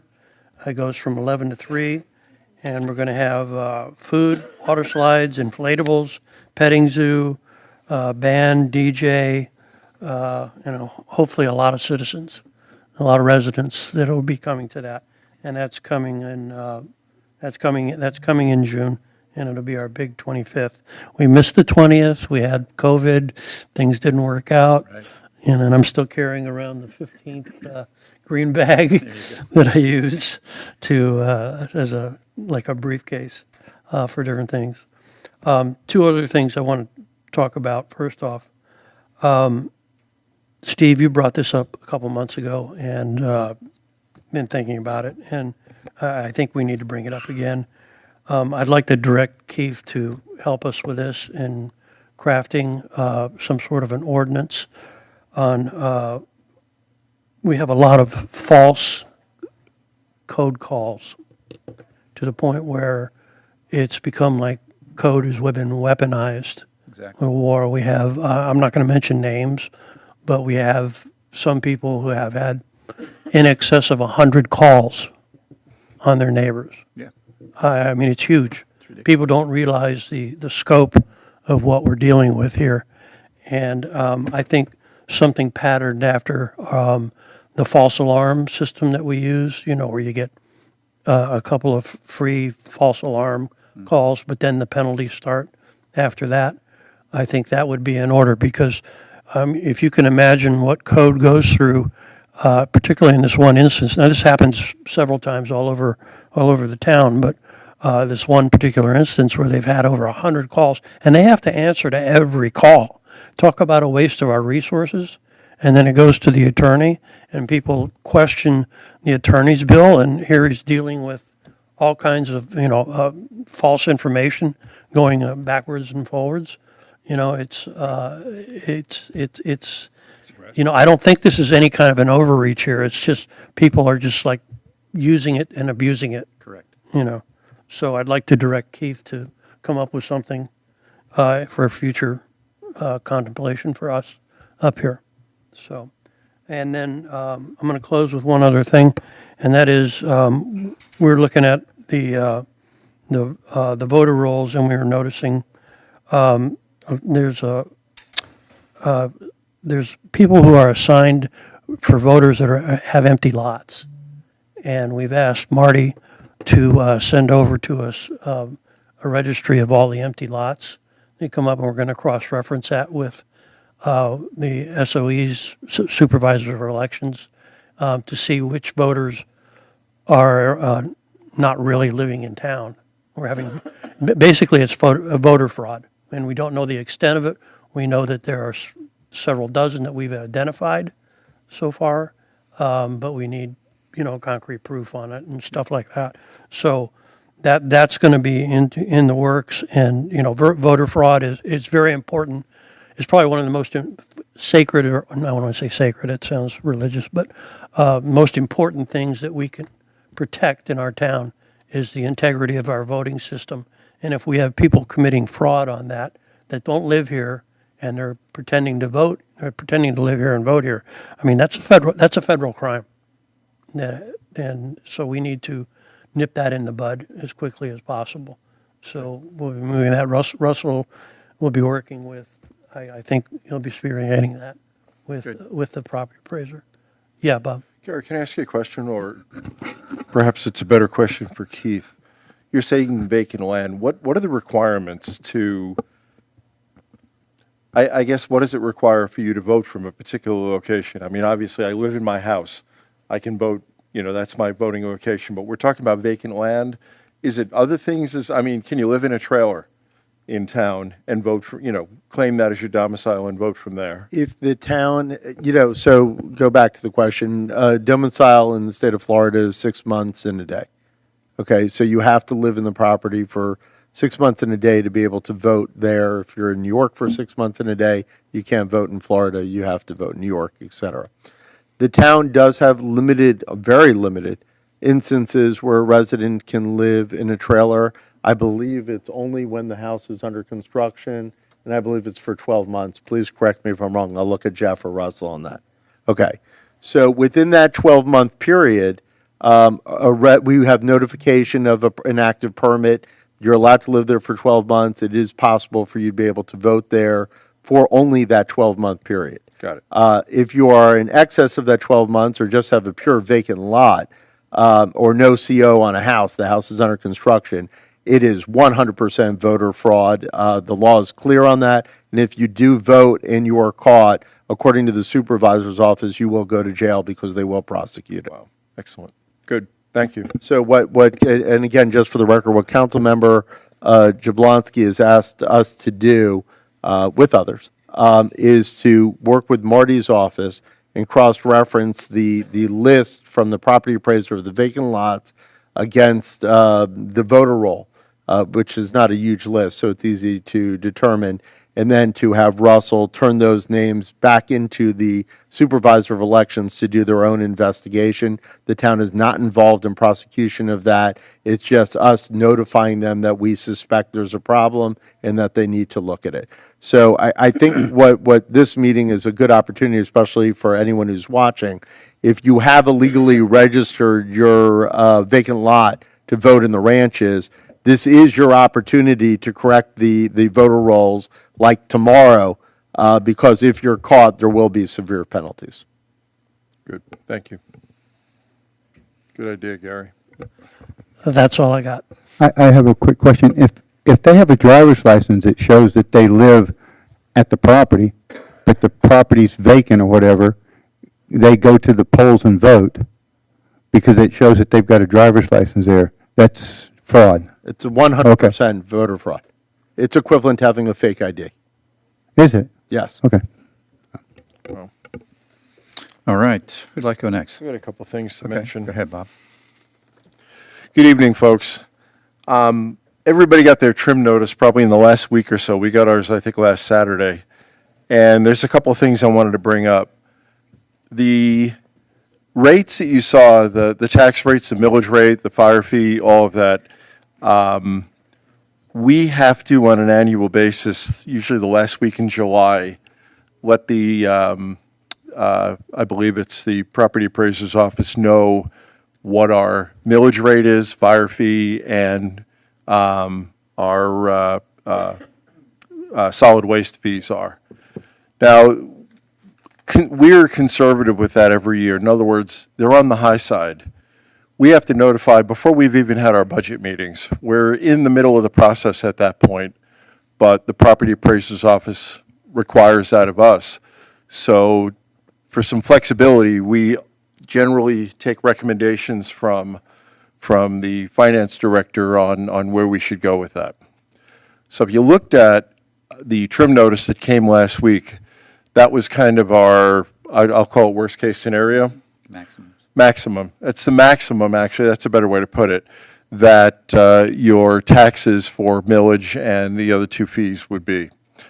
Now, that's the beginning of our process. We kind of have to put a stake in the ground before we've made it, to really where our budget's going to be. So we had a budget meeting on August the 13th, 2 weeks ago, and we went through it, and we all have a process that we go through with the town administrator and the finance administrator. It started months ago. We've met with them. We've given them our recommendations. We look at the budget. We give them priorities, where we think we ought to be spending the money now. We don't meet with them together because that would violate the Sunshine Law. We meet with them individually. But they take our feedback and then they come back to us at the budget hearings based on our feedback with adjustments. And I know, given inflation where it was this year, and continues, I mean, I hear it's going down, but I'm not feeling it yet. I'm waiting for inflation to go down at the gas pumps and at the grocery store. But in any case, we're really trying to protect the residents in town. And I know during that process, I did not want to see any increases. And the flavor of our discussion at the budget, the workshop 2 weeks ago was that the entire council really wanted to protect the residents. So what you'll see different on your tax notice at this point is no increase in millage. Millage, as Marty had said, is still at 3.9. And the fire fee and as well solid waste are not going to go up this year. We protected our residents by looking at other ways that we could, what we could take from to make sure that those things do not go up. We don't want to charge, as Marty had also mentioned, because of the number of additional houses built. I'm amazed to see somebody put an extension on their house worth $9 million. That's a huge house all by itself. But because the 3% that he also talked about, that gives us enough of a cushion that we don't have to raise taxes. We can make some improvements to our parks and other things around town. There are things that we have to do. We have to cut the grass every year, every other week or so, or every other month, or depending on the time of the year. We have expenses for staff, for maintenance, all sorts of things, and we have some capital projects. So, given the increase in our property values around town, the turnover of properties, sales, basically, it's given us a bit of a cushion that we can keep taxes where they are. We can make some improvements to our parks and such, and still protect the residents against the perils of our current economy. So I want to let everybody know that. Now, we have 2 more meetings on the budget. They probably will be pretty uneventful unless somebody has a great idea that they want to spend or save more money. But we have our next budget hearing. It's the first public hearing, and that would be on September 12th at 6 p.m. And then as well, the final one will be on Thursday at a regular council meeting as well at 6 p.m. on September the 26th. So very uneventful year. We had, we have sufficient funds coming in terms of additions to do the things they're not necessarily like to. We have a lot of nice parks out there that residents ask me all the time, what are you doing with this park? What are you doing with that land? So, as a lot of people are aware that either come to the meetings or watch us on YouTube, at Southwest Meadow Sanctuary, we're going to put up a set of restrooms, and we're going to do some improvements in that park. So there's things that we're doing with the increases, as well as providing the best possible services we can to the residents without raising taxes. So these guys did a great job this year trying to keep the status quo. Again, working with the finance department and the administration to keep our taxes flat. And one of the things that I hear and see on Facebook that drive me nuts, because it's generally coming from uninformed people, they're always raising our taxes. Our taxes are too high. I got to let you know, we have the third lowest millage rate in Broward County. The only city that's lower than us is Weston and Hillsborough Beach. That's it. All the neighbors around us pay higher taxes than we do. So I just want to put that out there. And we have done the best we can as long as I've been on the council, and that's 6 years now. And this has been, one of the things I've really been involved in since I got involved with the town when we formed it, is to keep our taxes as low as possible. And over the last, how many years is it? We've either kept it flat or we've lowered taxes. Not many cities in Broward County lower their taxes, and we've done that. So I just want to tell you, I'm proud of these guys. They've done a great job, the council and our administration and finance department. So thank you, folks. Thank you, Bob. David? Thanks. Follow up, one other issue. The 3.9 millage rate, that is the lowest tax rate for the town. I asked finance director about millage rates over the years. That 3.9 is the lowest in over 15 years. So your millage rate, when you're paying higher taxes, that's because of the assessment value of your property, not the millage rate. Millage rate is the lowest it has been over 15 years. I'm very proud of that. So go over some issues here. This week we had the meeting of the Rural Arts and Design Advisory Board. There was an initial discussion from Sage Smeta about some concepts that he came up with entranceways for the Southwest Meadows Sanctuary. Some really nice ideas were coming up, and he's going to return with some better ideas that he wants to have the Rural Arts and Design Advisory Board to approve. Second, October is going to have the Halloween home decorating contest, and I'm hoping we can get folks to submit their homes, get them decorated up, and we'll award the best homes, and I guess first, second, third, I guess is the way it's going to go. And as Gary had mentioned, the photo contest, deadline September 9th. Now, the board did allow an expansion of the usual category. Usually it's just the residents in the town, but there was a request to allow town hall employees, because town hall employees, they work here too. They go around our town. They know what the proud of our town means, and that's the theme. They see what, and I think it's a really good idea to allow town employees to be able to contribute to this. It brings them into being part of Southwest Ranches. Let's see. Then next, the Zero Waste Advisory Board is in the process of retaining a consultant to help bring more zero waste policies for the town. It's something I very much support. Because recycling is the future. Doing just a circular method of disposing our waste, that's something. And related to the recycling, I repeat this over and over again because I drive around and I see people that have got things in their recycling bin that don't belong there. No bags, no styrofoam, no pizza boxes. It just contaminates the recycling, and it makes the recycling basically useless. Let's see.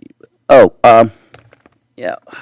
looking at Robin Bartleman's post today, and there's a meeting on August 27th. It's next week at Dr. Von D. Meisel Elua Johnson State Park at 416 Northeast 1st Street, Fort Lauderdale. Folks in Tallahassee come up with a idea that's contrary to even what we stand for here in town of Southwest Ranches. What the Department of Environmental Protection, and I scratch my head, environmental protection, because this is contrary to what they're doing. They're announcing on some of our state parks to introduce hotels, golf courses, and pickleball courts. And these are going to be put on property that are undeveloped, places where the wildlife live, and it just really offended me thinking that you go to a state park to enjoy the environment, and now they want to put hotels and golf courses and pickleball courts where the sage jay flies, and these are pristine lands, and they're going to take away from us forever. You can't recreate it once they're there. So August 27th, 3 to 4 p.m. at 416 Northeast 1st Street, Fort Lauderdale, the park over there. Show up, and you get a really short time. It's 1 hour. So, I mean, they're just really trying to ram this through, and I really think it's a bad idea. Regarding, I asked Marty about the title fraud. If you see something, say something. Contact one of us. Contact Davie Police. If you see somebody putting up a sign, someone asking a question, is the property for sale? Just something small like that can trigger an investigation and catch bad guys that are trying to steal properties from our residents. And last, this week, I get up 10 minutes to 5 in the morning. 5:30, I'm out the door walking my dogs. And I walked out on my front property, and I saw one of those mailer magazines kind of strewn on the street, and I was like, what's going on there? So I walk up to it, and I found a letter. And I looked at the address, and it was an address on Luray Road. It was the trim notice from Marty's office. I says, it doesn't belong here. So I used the Safer Watch app, notified Davie Police, and went on my way. I got a little further down the street, and I found a whole bunch of mail that was all upside down. I didn't touch it. That's evidence. That's for the police to gather, take their photos, whatever they want. But apparently we had mail theft this week on Luray Road, at least just Luray Road. I don't know where other places they have, but mail theft is still kicking. I had some mail theft about 3 weeks ago, 2-3 weeks ago. I went out and bought a locking mailbox from Amazon, $129. It's called the Mail Boss 7509. Cost me $129. The other thing that I recommend you sign up for is the USPS Informed Delivery. Right. They will give you a PDF mailed to your email every day of what mail is going to be coming to you. And that's how I recognized that I had mail theft, because I was expecting a couple of checks in the mail, and I saw the envelope on the informed delivery, and I didn't get it. So I contacted the person that sent the checks. They put stop payment, and they ended up FedExing them to me personally. So it kind of wraps it up for me. Next up. It's from her website. Thank you, David. I will tell you, David, that I've had a mailbox locked for 3 years, and a screwdriver will open it, and I think the crooks know that. I hate to tell you, but it will open it. I've had mine open 3 different times. I actually have put a different lock on it, a little bit better lock, but if you take that screwdriver and bend the lip down, you can open that mailbox if you want to get in it that bad. So, but it is a deterrent. It is a deterrent. They have to spend a little bit of time to do it. I want to remind everybody that the Small Business Administration, I've talked about it before, the disaster loan program that they have ends August the 30th. So if you were involved with the flood that just recently took place this past year or so. Get in touch with them. You may be entitled to money if you have a small business. If it's a home, some of the homes are eligible for it. But it does end on August the 30th, so you make sure you touch bases with them just in case. All right? I would like to say thank you to the young lady from the Broward Women's League there. I was shocked this evening when the proclamation was read that guns are the #2 killer of children. I was surprised at the number of suicides that take place. But you were here a year, maybe a year and a half ago, and I'll never forget, and I have it at the house now. You gave us a sticker, an orange, a yellow sticker, and it read, "It's easier to child-proof your gun than it is to bulletproof your child." Now think about that for a minute, all right? I own guns, and mine have all those safeties and stuff on them. I have grandkids that come to the house. Even though I tell them, do not go in the closet, do not go here, do not go there, you can't trust them. You have to lock those things up, all right? You have to keep them away from them. I was honest and truly surprised to hear that that was the #2 killer of small children. It really kind of shocked me, it did. The traffic enforcement, we have a brand new division. It's really not a new division. It's volunteers who get off of their shift and would like a little overtime. They come into the neighborhoods, not out on Griffin, not out on the main highways. They come into our inner streets, 2-3 hours.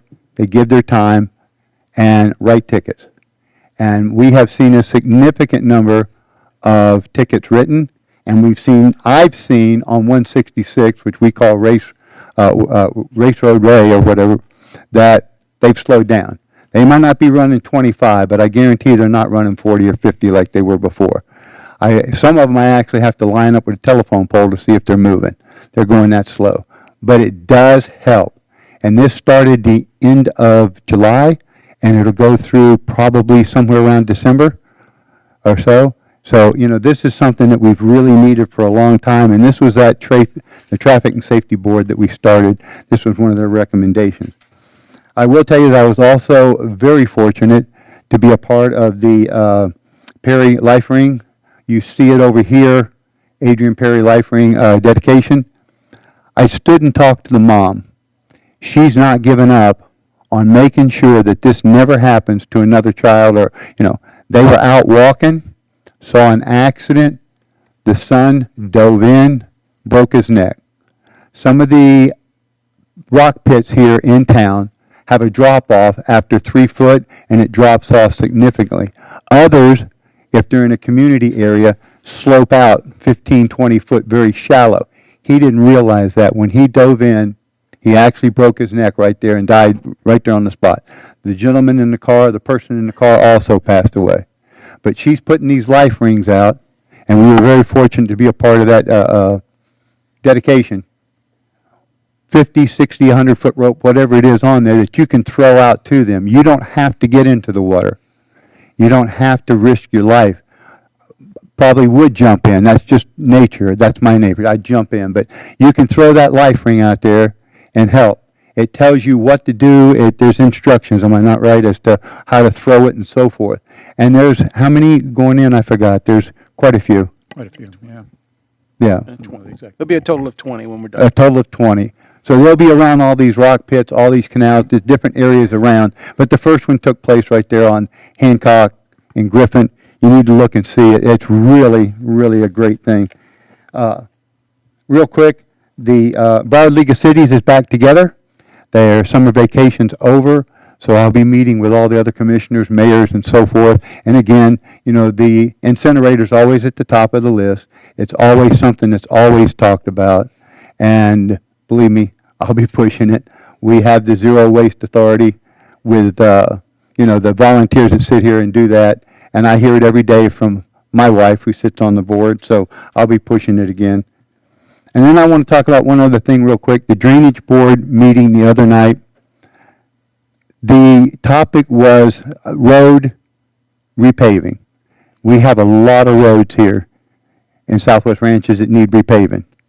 We have a plan in place, but without extra funding, and I hear people say we've got an extra $1 million, I hope the town pulls a little bit from that. If we don't pull and have the money, it'll take 70 years to repave all our streets. The life expectancy of a road in Southwest Ranches is 20 to 30 years. So you can see that we need that little bit of extra funding. So maybe they'll pull some money from that. But these roads are in bad shape, and they need to be fixed.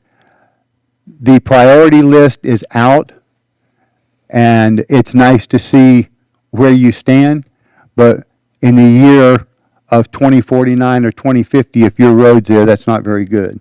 So that's what's happening with the roads and the money that's here. And I just want to say thank you for allowing me to be part of that. I'm very proud that we had no increases in the fire and the trash and so forth. Very proud of that. Work with the team, and I thank the council here for helping with that also. And with that, I'll call it quits. Great. Thank you, Jim. All right, just a few items. A lot of items have been covered. I do want to just kind of reemphasize a couple of things that were said.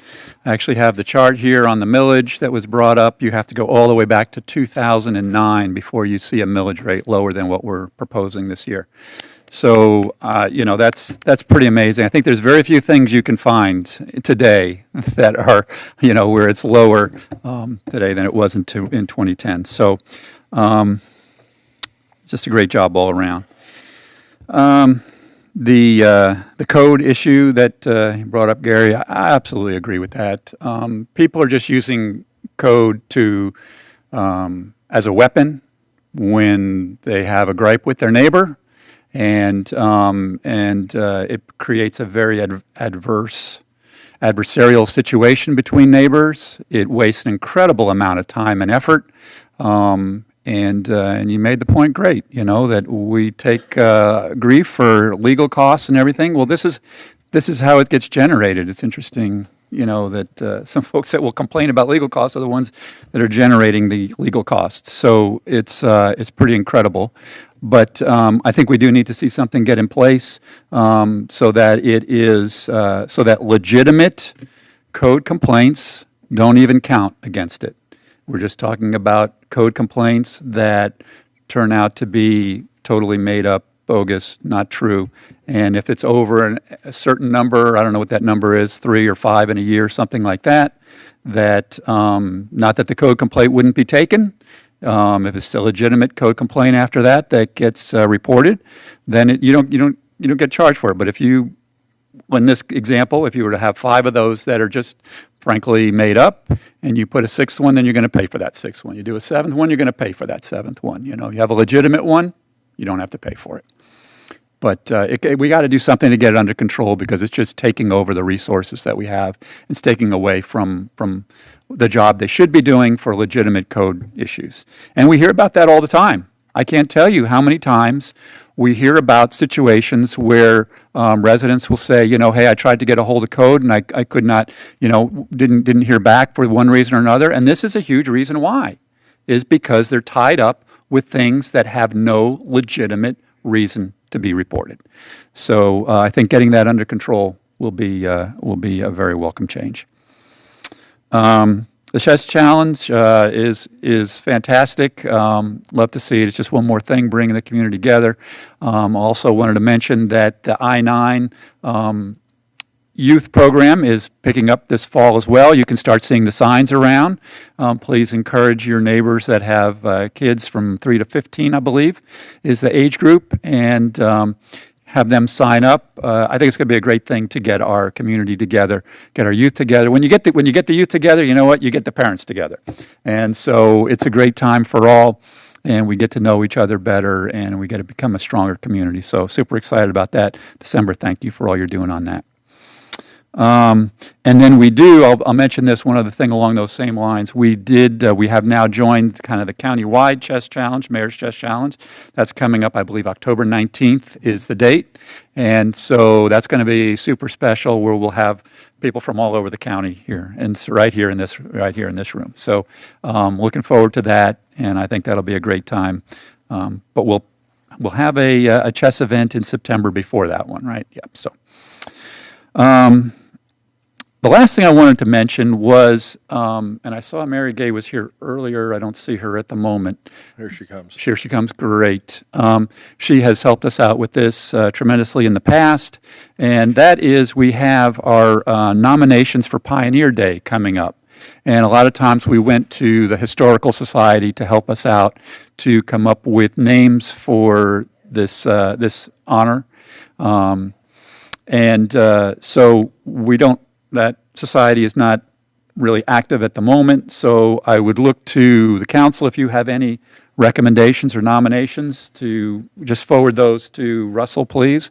But Mary Gay, if there's anything from Historical Society or individuals that you know, or frankly anybody in town knows that that would like to make a nomination, we do need to get it in the next, probably I would say by end of day Monday. We're running out of our time to do this, and then to kind of vet them all and make a selection.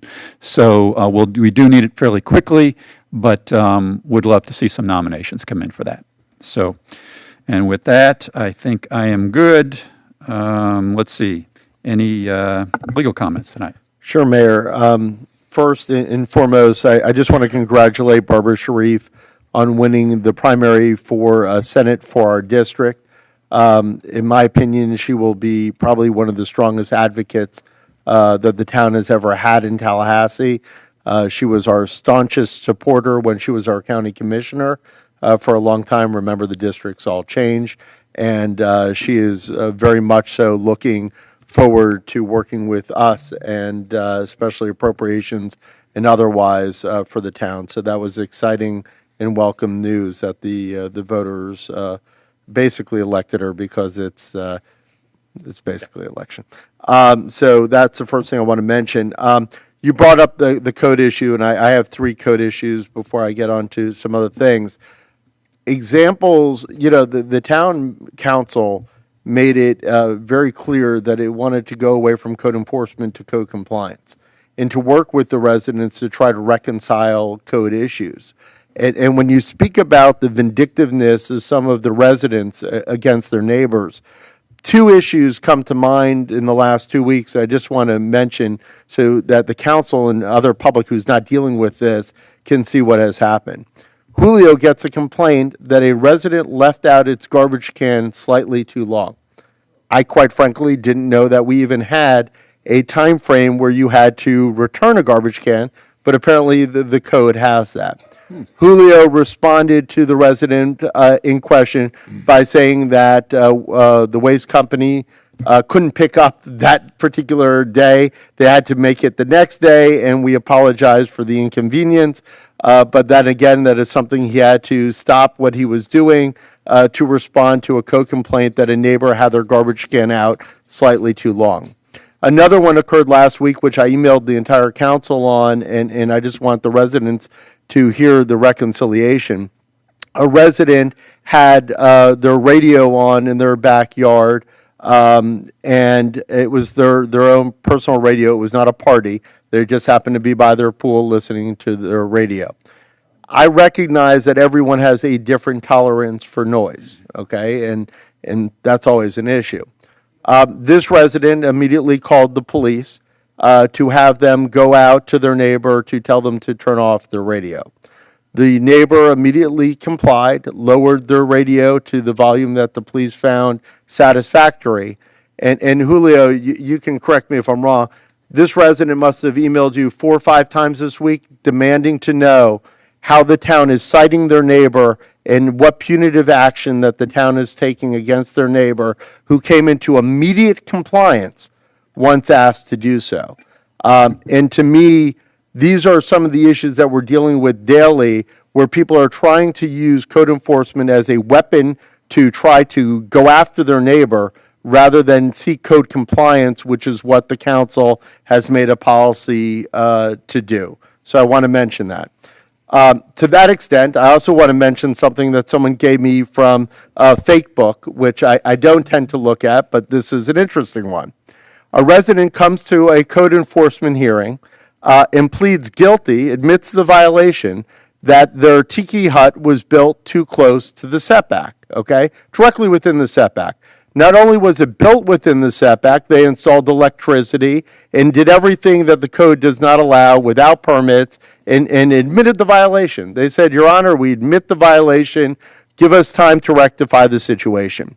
But in saying that we want time to rectify the situation, they said to the magistrate, oh, by the way, we have a screech owl who lives there, so we need much more time to bring this into compliance because we wouldn't want to hurt the screech owl. The magistrate looked at them a little suspicious and said, well, before you remove this structure, you better get clearance from FWC to ensure that you're not harming the animals and that you're doing everything in compliance with state law. And by the way, you need to get an FWC permit in 30 days. The resident who pled guilty, okay, it's not like they contested it or anything, immediately goes on to Facebook and says, can anyone tell me how the town that prides itself on its ruralness and love of wildlife and the ability to protect it is making me remove an eastern screech owl nest just so they can force me to remove my tiki hut, okay? This comment went on and on. I'm not going to read you everything, but it had 116 comments from residents saying how the town was forcing her to remove the tiki hut and killing her screech owl. It gets better than this. This week, we got an email that they sent to FWC because they were required to get their permit for removing the screech owl that had moved in. Now, granted, this is 2 weeks later. So 2 weeks later, this is the email to FWC. Kelly, a person from FWC, thank you for taking the time to speak with me today. I opened up the box today and I didn't find any birds or eggs. I assume they all left since we have not heard or seen or heard from them in 2 weeks. And not having anyone else move in, we're going to remove essentially the tiki hut to ensure that nothing moves in. So within 2 weeks of telling a magistrate that the screech owl was in their tiki hut with its hatchlings and, they couldn't remove it, 2 weeks later, there's not a single evidence of a screech owl, and as such, the FWC said no permit was needed. I just wanted to raise this story because it goes directly to what Marty Keir says, the extent that people will do, whether it's fraud, in any way, shape, or form. This is a resident who then went to Facebook to try to make us look bad when it was all this story that was not true at all. And it's all now on paper and it's all documented. So I just wanted to mention that on the record in case anyone saw that posted on Facebook. Another thing I want to mention is there was a resident, and final code enforcement story of the day, a resident who opened up a dog business named Bruno Dogs, which impacted some of the residents in Sunshine Residence. There were active complaints in Sunshine Residence. The town tried to work with that property owner by creating a certificate of use that limited the number of dogs, limited numbers of operation, basically similar to how we resolved the issue with John Grotti on his dog business as well. Today, that resident sued the town. They actually filed 2 lawsuits against the town. Today, the court ruled 100% in the town's favor, said that the town was absolutely within its right, that the business can be shut down immediately, and the court awarded attorney's fees based upon our defense in the matter on both occasions. So as a result of their failure to work with us, according to the court, they can be shut down immediately. I'm sure they'll file an appeal, but that court decision just came out today on both cases, not just one case. They lost both cases against the town. Other than that, no further legal comment. Thank you. Administrative comments? Few items. I'll try not to be too lengthy. Just touching on something that's been brought up a couple times tonight related to property taxes and the assessments. Related to the millage, the other thing that and the property taxes that our residents pay. The one thing that I want to remind everyone is that the millage rates that we set here at town, the assessments that people pay, that's one portion of their bill. And when you get your property tax bill, essentially the town's portion of it is about probably somewhere between 25 to 30%.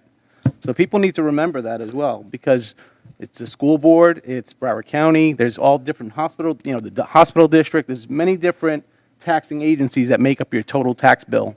So when people are, see their tax bill, they're not happy with it, they need to keep in mind that the town's portion of it is only about 25 to 30% of their total tax bill. So I just want to make that point.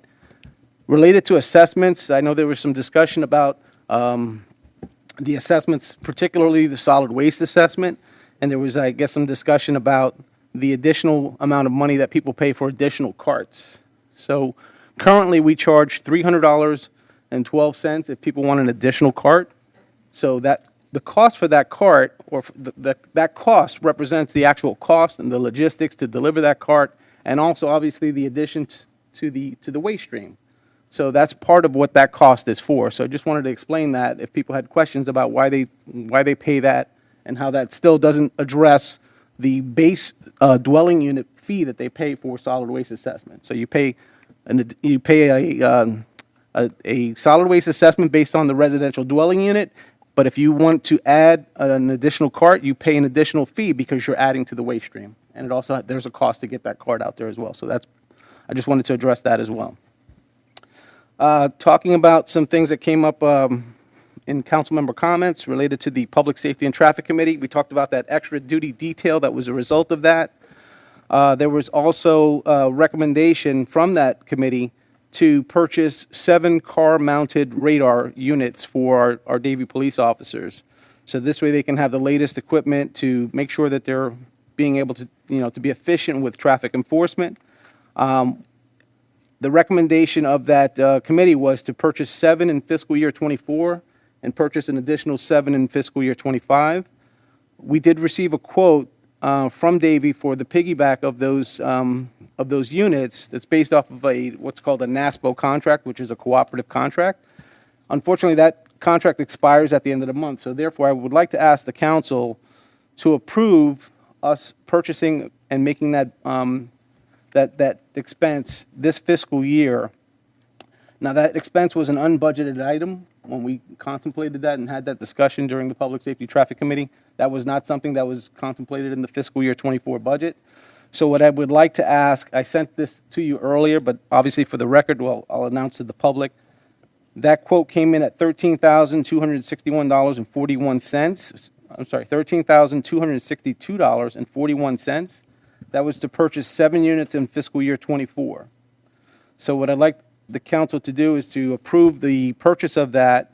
We can take that either from unassigned fund balance, or we can utilize the lien recovery fund that we refer to and take it from there. The other thing to note about that is that we had actually, because it came out of a recommendation from the committee, we had put it into the fiscal year '25 budget for all 14 cars to be outfitted with this. So if we purchase 7 in fiscal year '24, we're going to back it out of the fiscal year '25 budget too. So there will be a lessened impact in '25. So I just want to be clear about that. So what I would ask tonight is that we have a motion and a second to approve purchasing in fiscal year '25, and then to direct what fund that should come from, whether it be unassigned fund balance or the lien recovery fund. So moved. Second. And Which one? Which one here? Yeah, what's the move? What's the the 7 and motion 7. to go from the lien fund? I didn't think we were unrecovered lien? considering the funding source. Which, Yeah, he was asking for feedback both on then. that. Yeah, and or whether it just would come So I'll make from, the motion then that we take it from unassigned fund balances, if that's the recommendation, versus the lien balance. the lien balance, and swap it from year to year and make the purchase. Why wouldn't you want to take it from the lien balance? That's, No, I don't want to. no, Saying I'm that- asking why. I have other ideas. Okay. These dollars This are is not getting- dialing for dollars here. I'm giving you a Gary answer. These dollars are- No, I mean, I don't want to get off topic, but honestly, we were talking about signs at the park the other night.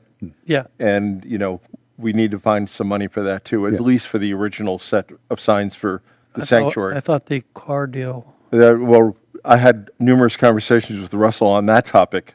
Okay. So I was actually going to bring it up during council member comments, but there were some other things that I wasn't sure about yet. So Yeah, next meeting, let's talk I about think, that. yeah, I think that's not really ripe for discussion. Right, tonight. exactly. Not ready for prime time. Right, Right.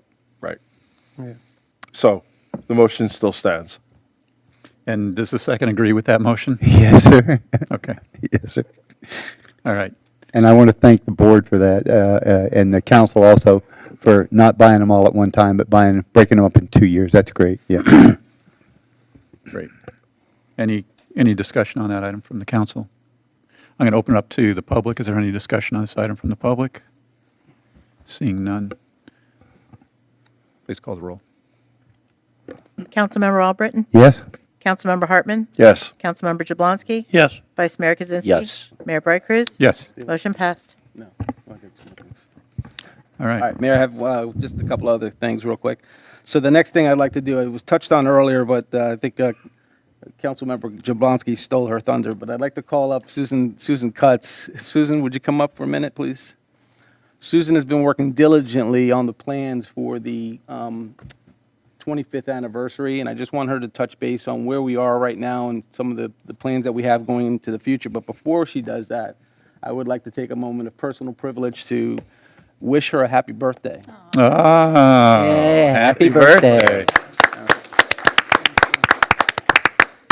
Thank you. Thank you. 59 evening. comes around fast. This is like a first for me, but good evening. Oh, okay. There we go.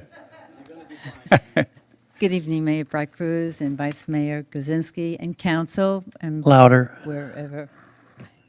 No, Please. louder? Okay. Good evening, Mayor Bright Cruz.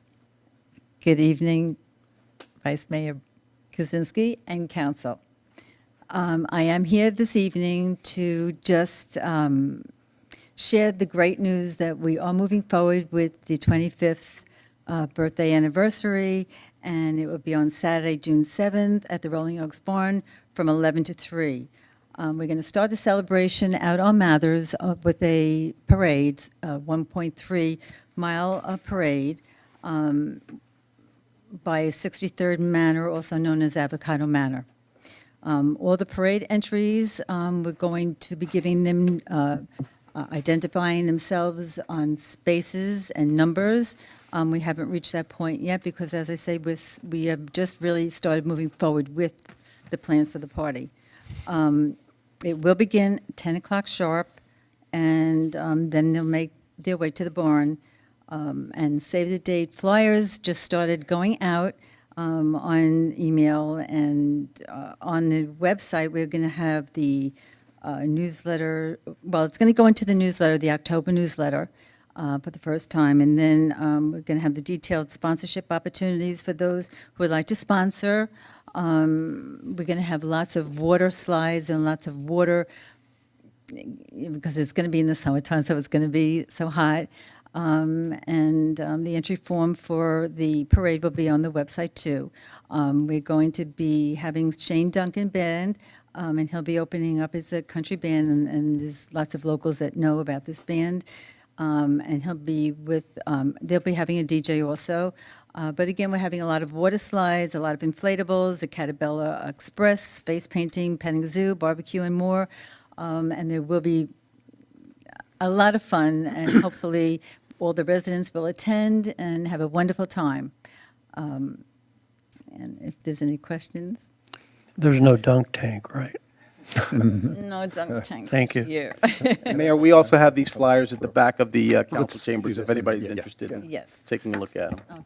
So Susan, thank you. I know you have put in a ton of work and you've been networking with all the different boards and residents and things. I've seen your thick notebook that you've got on this. This is going to be an amazing event, and thank you for all you're doing to coordinate it, to pull it together, and to make this something that we will be proud of for decades to come. So thank you so much. Hope so. Yeah, yeah. Bob? Just real quick, don't go anywhere yet, Susan. Susan's an unsung hero. She's one of those people that works in the background and makes big changes, and nobody knows it.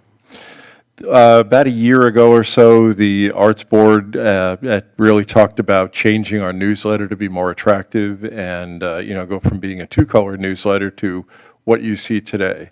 Susan's the person who we send our articles to, everybody sends all the copy to. Magically, every single month, on time, Susan gets it out. But the big change is she's the one who's transformed it from being that two-color brown and cream color, newsletter we sent out for years to the beautiful 4-color document we sent out every single month. So Susan, tremendous job. Absolutely. Appreciate that. All right, thank you. Mayor, I got a question for Russell. you have more? Well, let it finish. I think he still has more. No, it's fine. I just wanted to say that when we get to the appointments, I would like to make all of the appointments at once. I have everybody's appointments, so that's all. Okay. That's all I have. All right.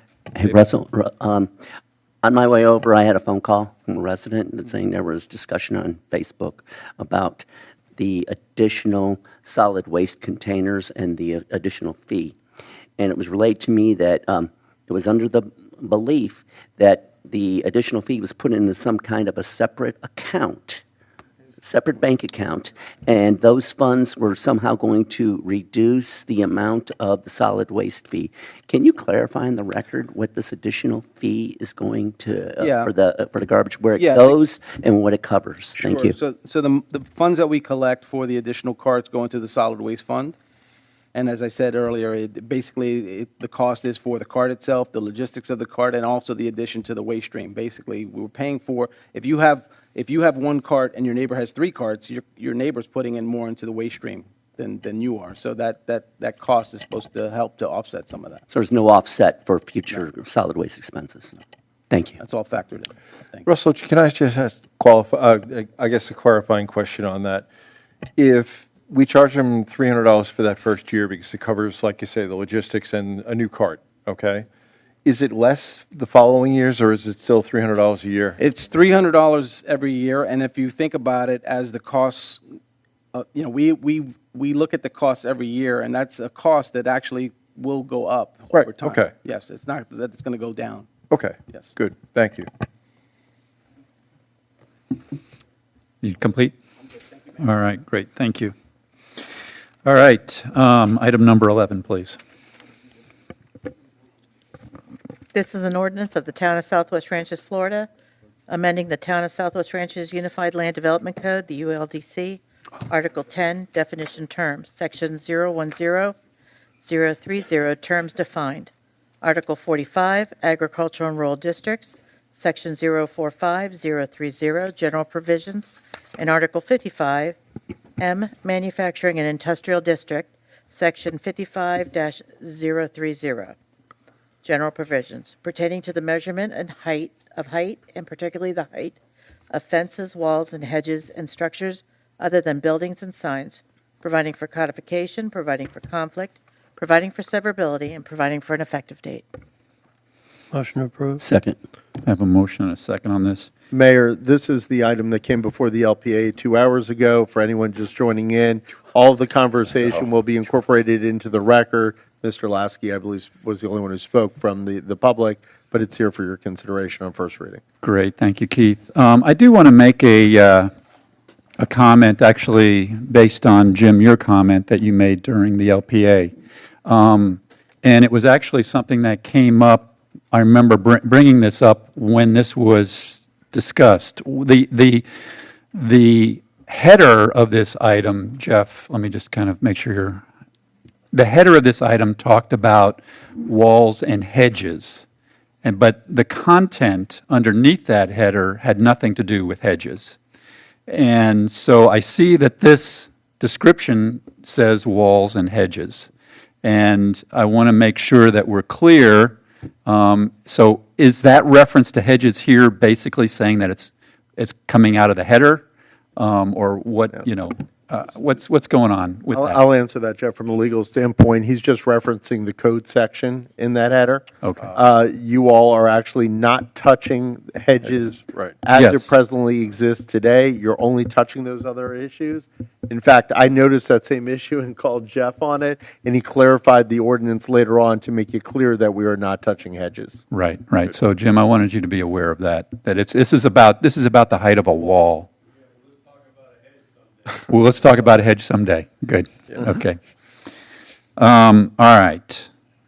So we have a motion and a second on this. Any further comment on this item from the council? Seeing none, is there any public comment on this item? Seeing none, please call the roll. Councilmember Albritton? Yes. Councilmember Hartman? Yes. Councilmember Jablonski? Yes. Vice Mayor Kaczynski? Yes. Mayor Bright Cruz? Yes. Motion passed. Item number 12, please. Item number 12 is a resolution of the Town Council of the Town of Southwest Ranches, Florida, declaring surplus inventory, authorizing the town administrator to properly declare and to dispose of the surplus inventory, waiving all applicable procurement code provisions to the contrary, allowing the town administrator and town attorney to execute any and all documents that may be necessary to properly dispose of the surplus inventory, and providing an effective date. Motion approved. Second. Mayor, in Russell's minute absence, I just want to address this in case the public is curious. Years ago, Sunshine Ranches HOA generously donated some weapons to the town. I had much more hair then. It was a long time ago. Well, that's a while. Those weapons are no longer being serviced by Davie PD. They're too heavy. They're all obsolete and been replaced. Russell and I have done extensive research on how to properly dispose of weapons from the police department. There are major things that we have to go through to ensure that they're sold off properly through a licensed dealer with a lot of other qualifications that we've looked into. It will be handled that way. This ordinance resolution is for you all to declare it surplus so Russell can start the process. Thank you, Keith. Any additional? Yeah, since this was contributed to us from the Sunshine Ranches HOA, Right. I think whatever the proceeds are should go back to. It's a good idea. I think that's Thank you. I Very was going to make appropriate. that request. Good. Yeah, I think that's very appropriate. I think it's a little over between $3,000 and $4,000 total. Originally, yeah. Yeah, the That's not original what was we'll a get. lot more than Original, that. Oh, original we'll was get back, like yeah. 40,000. Yeah, original was like Original was $40,000. 40,000. Yeah, they were almost $2,000 a piece. You and I were on. Yeah, no, I remember it. I don't remember the number, but I do remember it was pretty much their Substantial. entire, It was substantial. yeah, it was a great donation. Yeah. Yeah. So- And Money back at the time, it was given to BSO, and they were very thankful for it. Yep. Yeah. Excellent. Yeah, I definitely would support. I don't know if that, I think that's just direction. We don't need to adjust the motion on that. All right. Any additional discussion from the council on this item? Is there any public discussion on this item?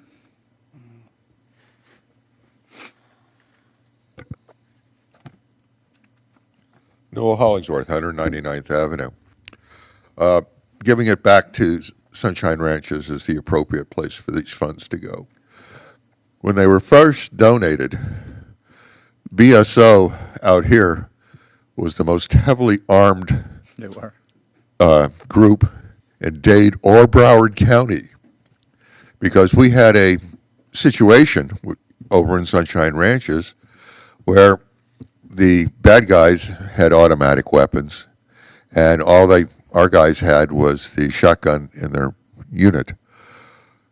That situation could happen again in our town. What is Davie Police replacing these weapons with? That's what I'd like to know. And are they appropriate for a automatic weapon firefight that they could possibly get into? Because BSO was definitely outgunned that day, and that's why these weapons were purchased and delivered to BSO officers in town.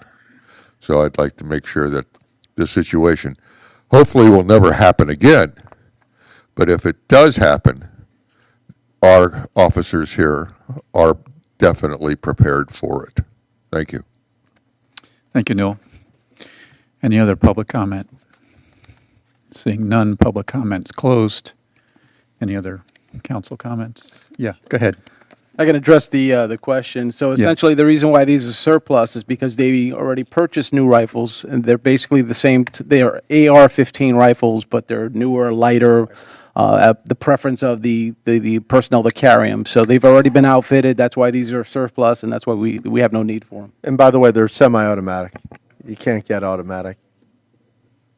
Yep. Unless you're military. Semi. All right. Please call the roll. Councilmember Albritton? Yes. Councilmember Hartman? Yes. Councilmember Jablonski? Yes. Vice Mayor Kaczynski? Yes. Mayor Bright Cruz? Yes. Motion passed. Great, thank you. Item number 13, please. Item 13 is a resolution of the Town Council of the Town of Southwest Ranches, Florida, approving a change order with CPZ Architects Incorporated in the amount of $34,590.43 for additional architectural services for the American Rescue Plan Act, funded for Southwest Meadows Sanctuary Park Restroom Facilities Project, authorizing the town administrator to execute the purchase order and providing an effective date. Motion to approve. We have a motion and a second on this item. Is there any discussion from the council on this item? Seeing none, is there any public discussion on this item? Should have just stayed up here. Newell Hollingsworth, 199th Avenue. My question is these funds coming out of the American Rescue Act grant, or is this coming out of our budget? Thank you. Thank you, Noel. Any other public comment? Seeing none, public comment closed. Can you speak to that? Question, yes, so that it is coming out of ARPA. This is an ARPA-funded project, so all associated costs will come out of ARPA funds. Excellent, thank you. All right, any other council comment? Seeing none, please call the roll. Councilmember Albritton? Yes. Councilmember Hartman? Yes. Councilmember Jablonski? Yes. Vice Mayor Kaczynski? Yes. Mayor Bright Cruz? Yes. Motion passed. Very good. Vice Mayor Kaczynski, you have an item coming up. Thank you. All right. A while back, I learned that the Southwest Meadows Preserve, where we have the farmers market and the carnival, is well. Let me backtrack a little bit before we get there. Town has many advisory boards. Advisory boards are very, in my opinion, very, very important to the way the town operates. Give actual citizens doing input on policies, from drafting ordinances to arts to managing the parks. Every issue is handled by the citizens, and then it's passed through administration to us. I learned a while ago that the Southwest Meadows Preserve, and there's been decisions that have been made regarding that, and I'm okay with those previous decisions, but I believe that under the Parks Board should be able to review the decisions and it be deemed not a park for everyday use for somebody to come by and exercise on and do whatever they want on it, but to run any decisions that come through the Southwest Meadows Preserve go through the Parks Board.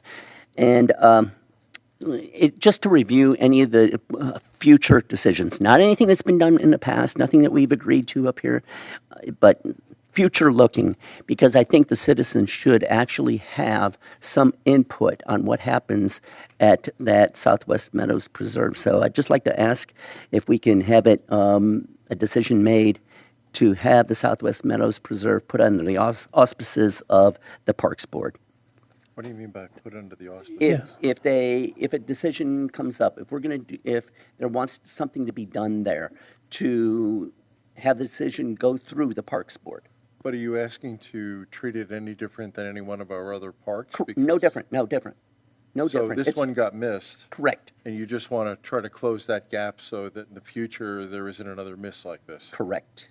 Yeah, I think if I could chime in, Vice Mayor, one of the caveats that I see is we're having a tough time meeting. I'm the liaison for the Parks Board, and we haven't had a meeting in months. And sometimes decisions need to be made a little bit in a more timely manner. Just say it that way. And so I don't know. It's okay to if we met regularly, I have no problem with it regardless. But I don't think we should handcuff the council in the process if the board can't meet, hasn't met in 4 months, and there's no prospect that it's going to meet the next month. I don't want to hold up a project. Right. Based on attendance. Yeah, no, I think But that's- I agree with you that they should have a shot at it and give us an opinion. Just like to have some citizen input. Yeah, I agree. I totally agree with that. It's just unfortunate that we haven't been able to have a quorum in months. The 43,000 we just spent on CPZ was based on resident input. Correct. Right? Okay. So. Yeah. No, I'm sorry, Go on, Bob, I go on. interrupted. I apologize. No, I'm fine. Yeah, no, I think you make a great point, David, that the resident input is critical, that residents are volunteering their time on these boards, and the input that we've gotten over the years has been integral to almost everything we've done here in town through those boards. So they are certainly provide a tremendous amount of value. I do think Gary's point is a great point that, and I'm going to use an example that we just had with a different board, so I'm not picking on any particular board, but with the fire board. Right. Okay? Yep. We just had a situation there that we had some important items for them to cover. And unfortunately, because, they're busy and they have things to do, they certainly recognize how important it is, but they were not able to get a quorum together, and we just had to proceed, as we got together as the board of directors of the volunteer fire department, and we made a decision. But we made every effort to get input from the residents, and in this case, it just didn't work out because of their varied schedules and commitments. So I think we should follow that similar kind of process, and the way that process worked was because we knew we were coming across a decision that was timely, the administration made a specific email out to that board to let them know that this was going to be a timely decision that we were going to have to move forward with one way or the other, but we wanted them to meet to be able to provide input. But unfortunately, they weren't able to input. So they understood, that we were not doing something without consulting them, but we also could not wait. So I think that's right. Yeah. I think that's the right thing to do, but I still would like decisions go through the Parks Board. Unless they can't come with a quorum, then we have to step in and do it. 100%. Couldn't agree more. Couldn't agree more. Thank you. And I don't, is there any other, I think everybody agrees with that, but I don't know if there's any. Yeah. The evolution of our boards, you guys sat on the same boards I sat on. I mean, we were all on the Drainage Committee at one time or another, the comp board, exactly. President's Club. Yeah, the President's Club, right? Chairman's Club. right. Well, anyway, it was interesting because when I first started serving, the residents were really filling a tremendous gap that the town didn't have. We started as a contract town, and we only had one person per department, and some of them had not a lot of skill sets in the areas, and we really relied on the residents to just give us feedback and input on what they thought needed to be done. Right.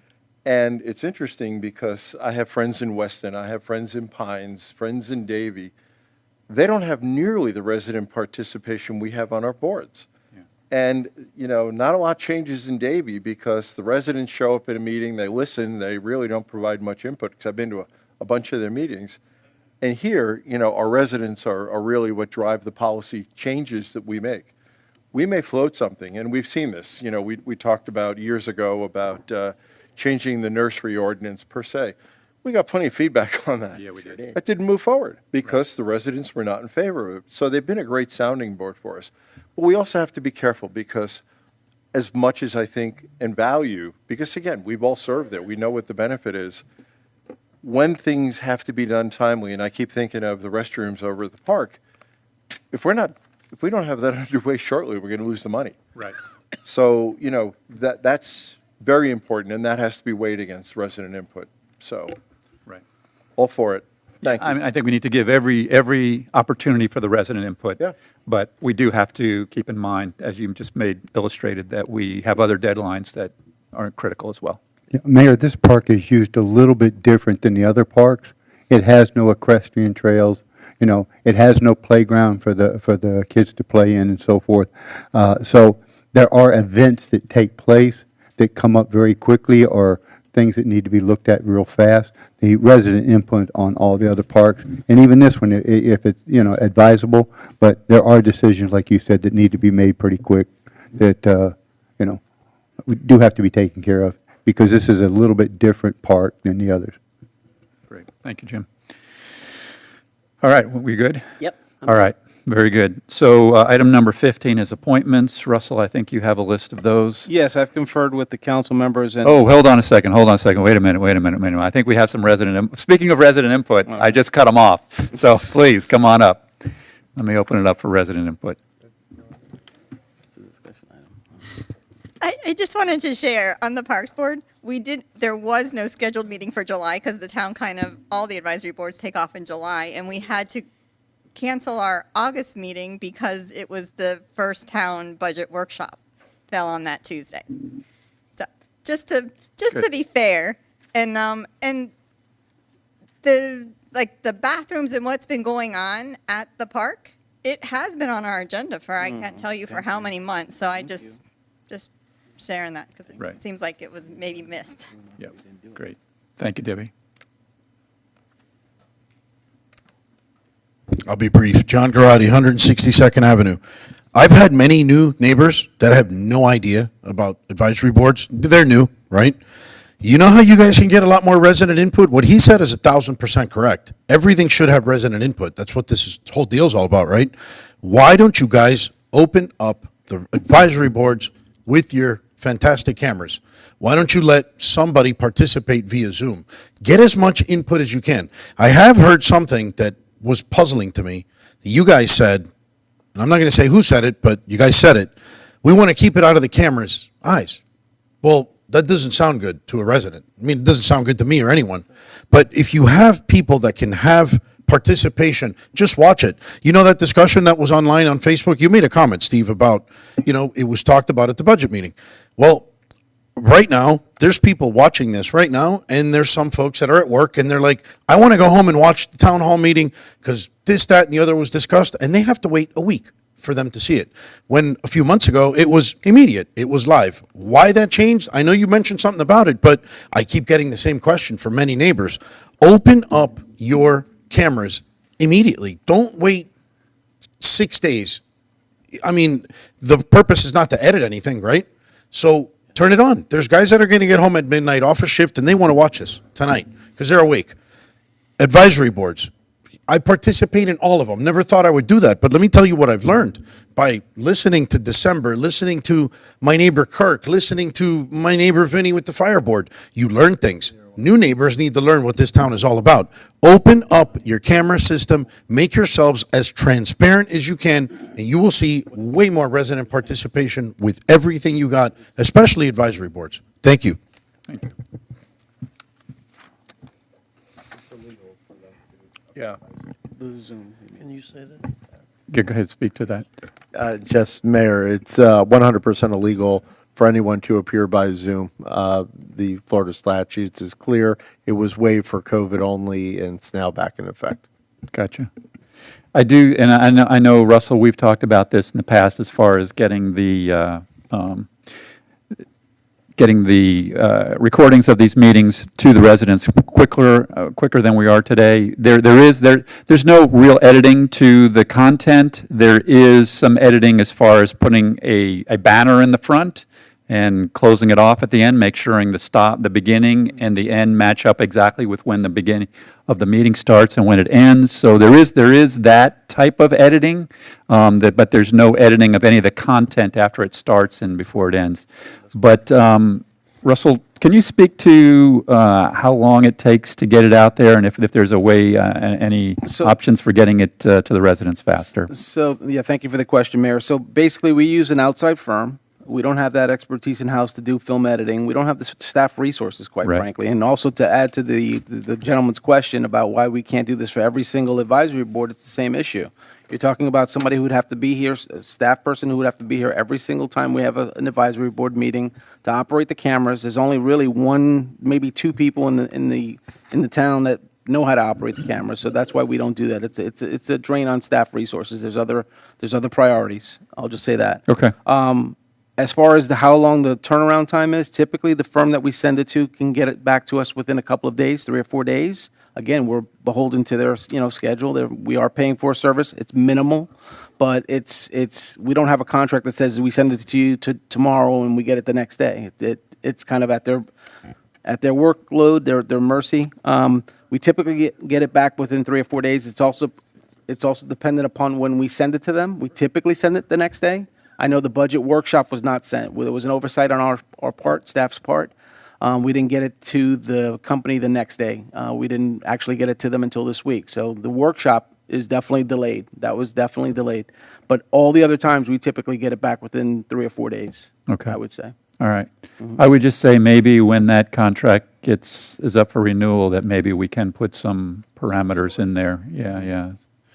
So We can that, look at- so we that can we look get at it other back firms. maybe within 2 business days, something like that. The fee is very, very reasonable. We actually don't have a contract, so we can explore other companies, that's fine, but the fee is very reasonable. Basically, they charge us about $100 to do it, so Okay. it's very reasonable. Maybe it's just a conversation with them. Yeah, for sure. Yeah. To say that our residents would like to get this sooner, is it possible to just set up Maybe kind of there's an a maybe SLA there's a- of 48 hours? Right, maybe there's 2 a- business days. Maybe there's Just a a priority question about fee it. that we can pay or something like that. We Right, could look at yeah, that. yeah, Bob. Yeah, so we use the service basically to put an opening and a closing on there. That's it. And titles, they create a title page for us that we insert at the beginning of it as well. Okay. I'm envisioning it. Because, I mean, we could live stream it, and it would be available as soon as the meeting is over. Well, we do live stream it. No, I know that, but also, I use YouTube, and basically, you can set up the YouTube, when you do your live stream, to basically queue it up and make it available to whoever subscribes to your channel. The only problem with leaving the live stream version of it there is that if we sometimes go live and people are talking, you have people that come up and approach the council and they're talking about things that they don't necessarily want to go out into YouTube land. Okay. So we try to clean it up from that purpose. The entire council meeting, the public portion of the meeting, is what we put out there as the finished product. Okay. And that requires a little bit of editing. Got it. Okay, good. Thank you. All right, thank you. So we have the appointments. There's 4 appointments that need to be made tonight, so basically I just wanted to announce those for the group. So Rick Conrad is being appointed by Jim Albritton to the Zero Waste Advisory Board. Ronald Martinez is being appointed by Councilmember Jablonski to the Parks Board. Elizabeth Eskenazi is being appointed to the School Education Advisory Board by Vice Mayor Kaczynski. And Kathy Jablonski is being appointed by Vice Mayor Kaczynski to the Rural Public Arts Board. Those are the appointments tonight. Very good, good. We obviously appreciate the commitment of those folks, along with all the folks all the residents that serve on those boards. We know it's a commitment, time away from your family, and appreciate your willingness to make our town better by putting in that time and effort, so thank Well, you there. there goes dinner. Mayor? Motion to approve. I don't think it's just an appointment. I don't think we need a motion or anything on that. It's just, yeah. Motion Mayor? to adjourn. Yeah, well, hold on just a second. Hold on just a second, yeah. Some of these are replacing Miss Debbie Rose Goff that, that passed away, so she will be missed. So they got big shoes to fill, but we appreciate their participation. Right. Thank you, Jim. All right, any other comments from the council? No. You're up, Gary. I already said it, but I'll say it again. Motion to adjourn. Thank you. Thank you all, folks. Thank you, Appreciate you folks. coming out. Everybody have a good night.